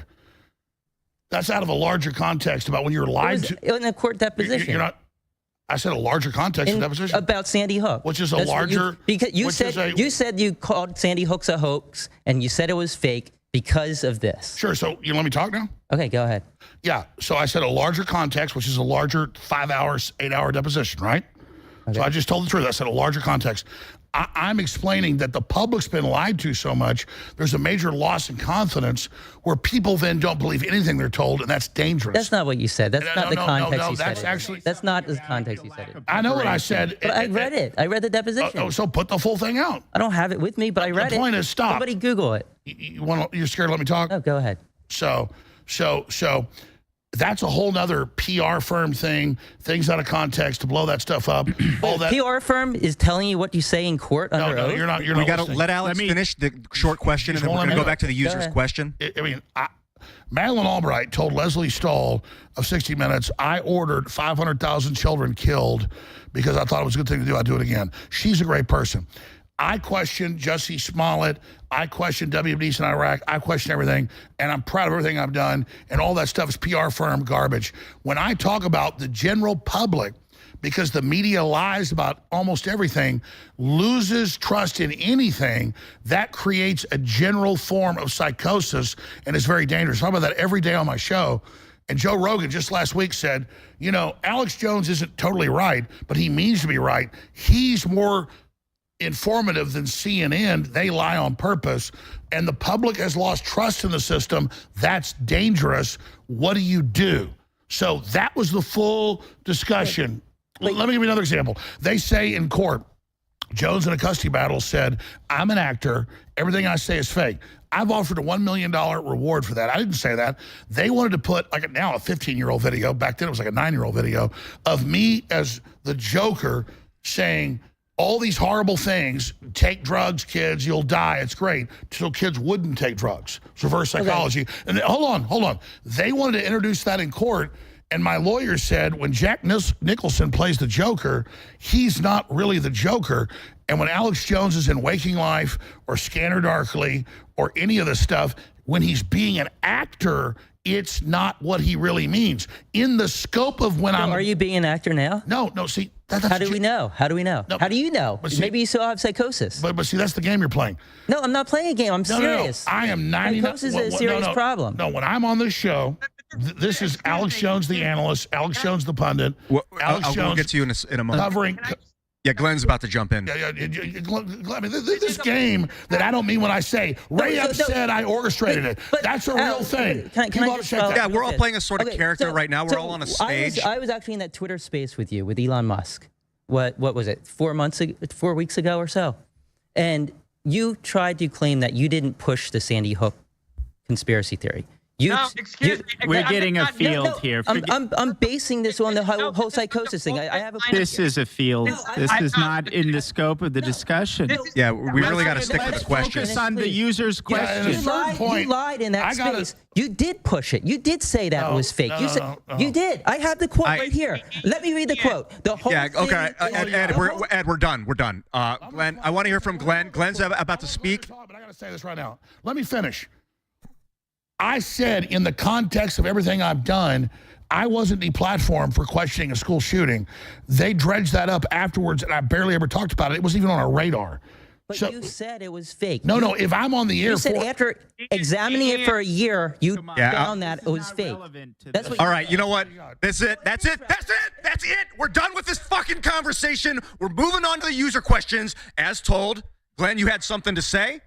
Glenn, please. Yeah. Well, first of all, I want to say that we are out of time here because it's been 3 hours. But I did just want to say I do think that attack on Alex is a bullshit attack. We are here because we want to talk about January 6th. We want to talk about whether we're talking about something. And to try and make it about Alex when there are 6 people here presenting all kinds of evidence that you're not equipped to deal with, I think it's just a pathetic way to try and end this debate. And the last thing I want to say is it's really given like a kind of amazingly vivid mindset into the minds of Trump-era liberals who have really come to see the US security state and the courts and prosecutors as their political allies in their war that they're waging against people who disagree with them. And they have this like very romanticized view of what the FBI is, what the DOJ is, how the court systems work, how the federal government works. And all of this reveals this so well because what's happening here is so manifest, which is that all of these agencies are being abused because the Trump movement is considered the gravest threat to establishment power in this country, which is why the bipartisan establishment is against it. To try and make this about Alex and Sandy Hook is a really pathetic way to end the debate. I think you guys have done a good job defending your views. I think you should leave it at that. And we definitely have to go because it's been 3 hours. Yeah, well, we're not done. We're going to keep talking with some questions. No, not right now. Can I answer the user's question? Yeah, I would love to, but give me 1 second. The only reason I scream is because I don't have a mute button for the people right now. I would prefer not to have to use my voice. I think you did a great job, Ian. Thank you. And I think Glenn needs to go. We'll stay. Glenn, give us a 3-minute closing comment. All I'm trying to say is I didn't launch any wars. I didn't lie about WMDs. And to bring that in is there was a point to it though. His point was just that if you were lying about that, or if you had psychosis about that, how do we know that that's not coming about? Half the show we talked about. I did not say feds. I had psychosis. Half of the show we talked about feds, and you. No, I talked to. If you look at the full clip of the transcript, we talked about things. I said there's a group. There's a larger lie when we're lied to and lose trust. Then out of that, when no one knows what's true, it creates a lot of problems. So the reason I went back to that is because in that Twitter space, you said that you didn't push it. You said that you just regurgitated other people's information. And that's not true. Because you told No, that's not true. I want to shut this down. Okay. So I want to move to the next thing. It's not that I'm scared of this. I'm sick of it. I didn't make my bones on this. I barely ever talked about it. I wanted to correct that, but that wasn't true. 22 minutes in these court cases over a decade. 22 minutes, dude. No, I didn't. That's not what I'm doing. You guys bring it up. And fine. Hey, Madeleine Albright said she killed 500,000 kids. She'd do it again. I killed no kids. Come on, guys. This is cheap as fuck. Let's talk about what the people are paying. They have questions. They want to. We have some legitimate people. I know, but Glenn says he wants to leave. I love Glenn Greenwald. No one's gone. No one's going to be forced to hang out with me tonight. Okay, we're going to the second question. Unless, Darren, did you want to follow up? I wanted to answer the user's question about the lack of preparation, because it involves a lot more than the question of the National Guard. You know, for additional context, there's the Norfolk memo coming out of the Norfolk office of the FBI, extensively cataloging threats to the Capitol, including maps of tunnels, all kinds of indications that there was going to be a major event at the Capitol on that day. There was extensive government infiltration of every single militia group imputed to January 6th. And there was a stand down? Wait. Up to the very, very highest levels. We know that Enrique Tarrio had an extensive conversation with the head of Metro PD Intel. And that's just one example. We know the VP of the Oath Keepers was an FBI informant. We know there are at least 8 other informants in the Proud Boys, including informants who were texting their handlers simultaneously as they were in the Capitol and as the events unfolded. We know of the Oath Keeper Jeremy Brown, who has been attacked and persecuted by the government. Why? Because when he was approached by JTTF agents in December of 2020 to recruit him as an informant, he recorded the exchange and the encounter and put it out there on the internet. The JTTF agent said, there's something going to happen in January. We want you to be an informant for us. We know that there were several influencers, including Milo, who Parlered, or whatever the tweet version is for Parler, put out a message on January 5th saying, I was just approached by federal agents. Whatever they have planned on the 6th is huge. Don't go there. That's just a number of examples. Oh, yeah. And there was Donnell Harvin. He was the head of the Homeland Security Office for the DC Fusion Center. His predictions were remarkably specific and accurate. His office came up with the idea that we need to have body bags. We need to focus on the Capitol at 1 o'clock. Specifically, we need to be concerned with explosive planted on side streets that could serve a diversionary effect, therefore allowing for an attack on the Capitol. These are just some of the highlights of examples of the government being in a position to know in advance what was going on. And it wasn't just that there was an ordinary level of security at the Capitol, which is inconceivable when you think of the fact that there was a major proceeding there, that Trump was there giving a speech. Ordinarily, there would be threat assessments, which there weren't. It's not just that there was ordinary level of security. There is a uniquely absent security on that day, uniquely poor security on a day with a major certification proceeding, on a day in which President Trump was there to give a major speech on a very controversial question directly pertinent to that proceeding. So Darren, there's 1,250 people who were indicted thus far. how many of them brought up as evidence in court that they were enticed or led into the building or led to do crimes by federal agents? Well, there are actually quite a few.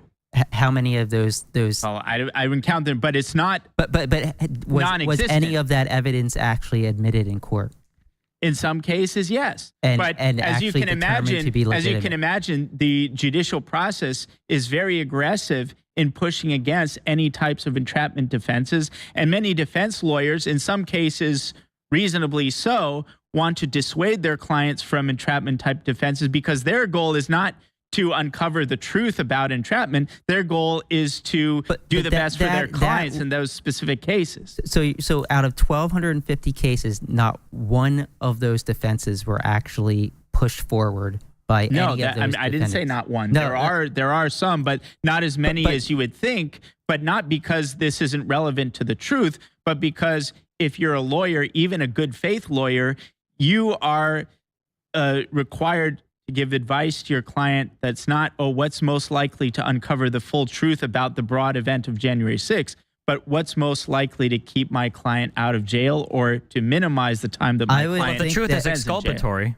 Right. I would think that evidence that a federal agent led you to commit a crime or acted in a way that made you want to commit a crime would be pretty exculpatory evidence right there.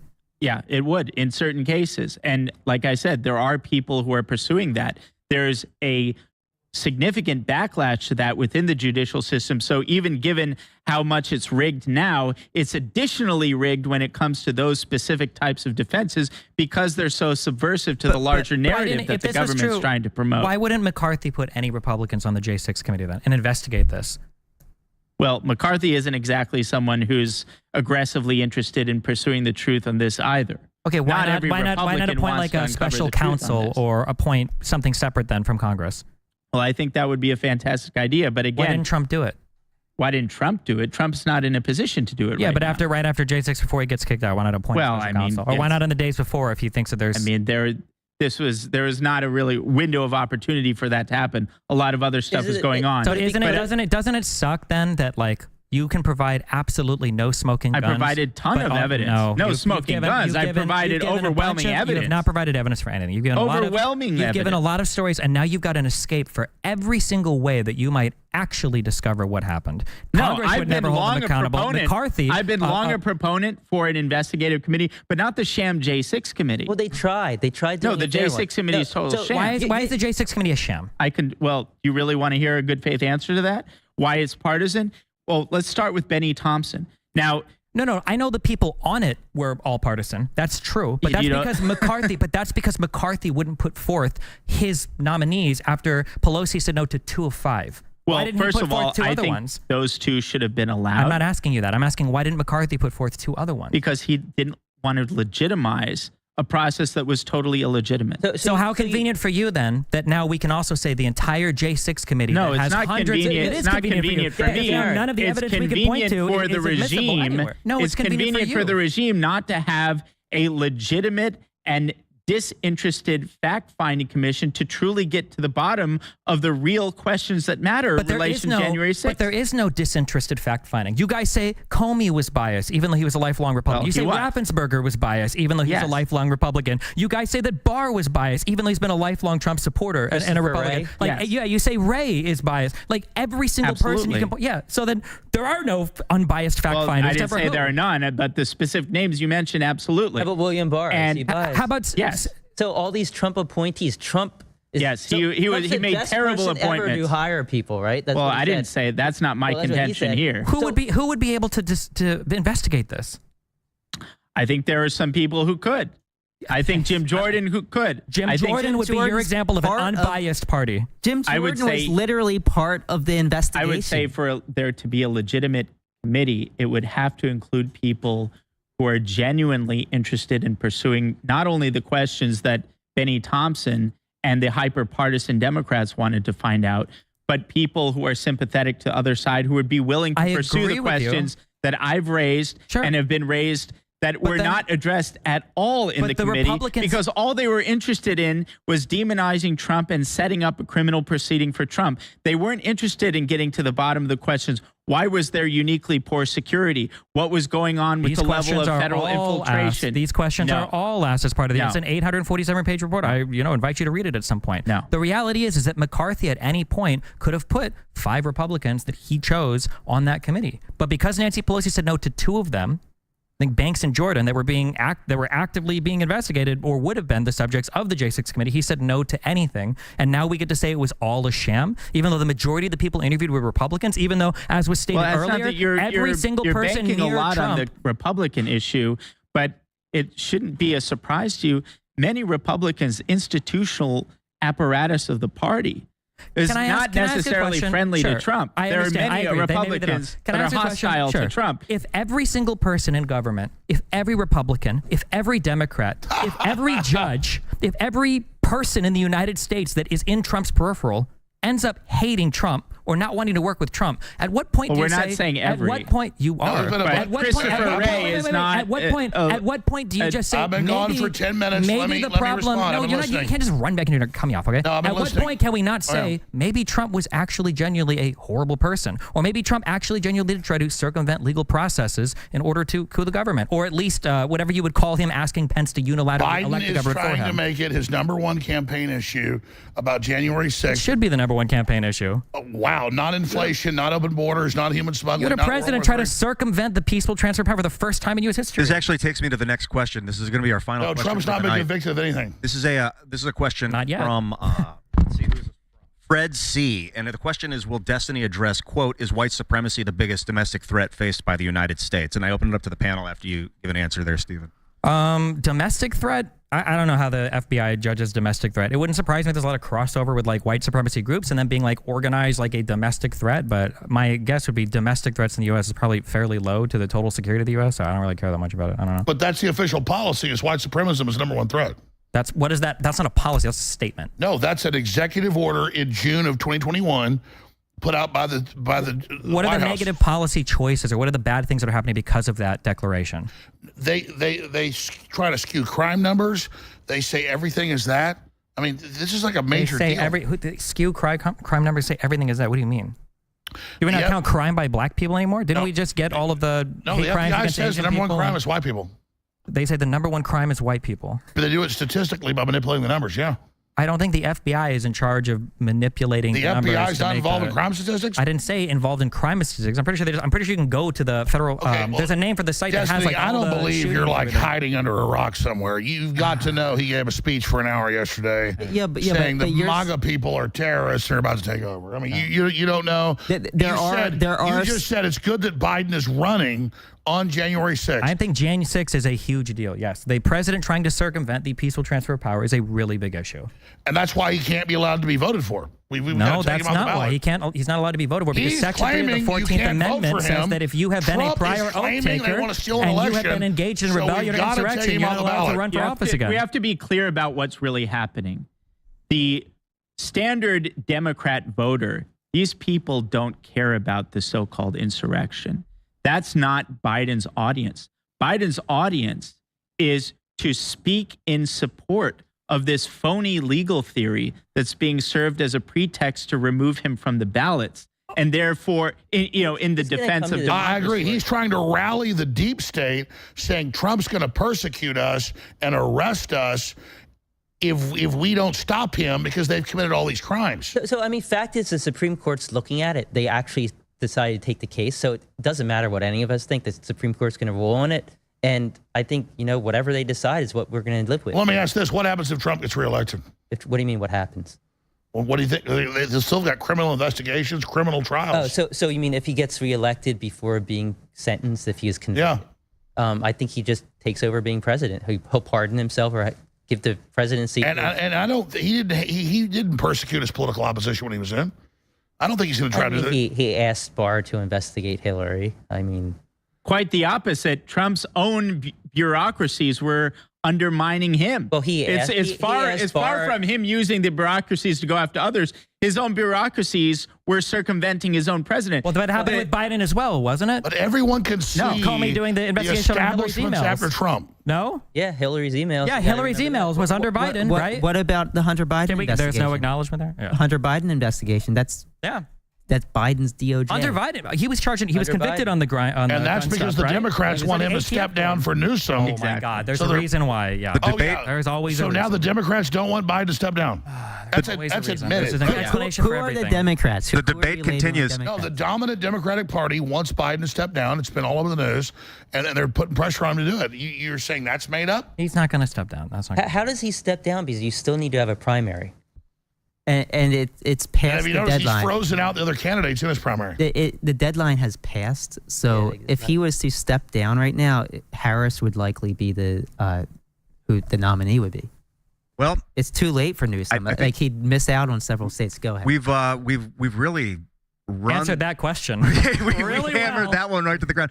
Ladies and gentlemen, tonight is coming to a close. Zero Hedge, thank you so much for putting this debate on, and everybody on the panel, man. Darren Beatty, Alex Jones, Steve Bonnell, Brian Krasenstein, Glenn Greenwald. Tell us about your show, what you do. Oh, I'm the co-host of Timcast IRL on YouTube, Monday through Friday, 8 p.m. Eastern Standard Time with Tim Pool. It's a blast. We talk about technology, politics, and culture. Darren, you? Yep. My website is revolver.news. We broke a lot of these January 6 stories. Take the challenge for yourself.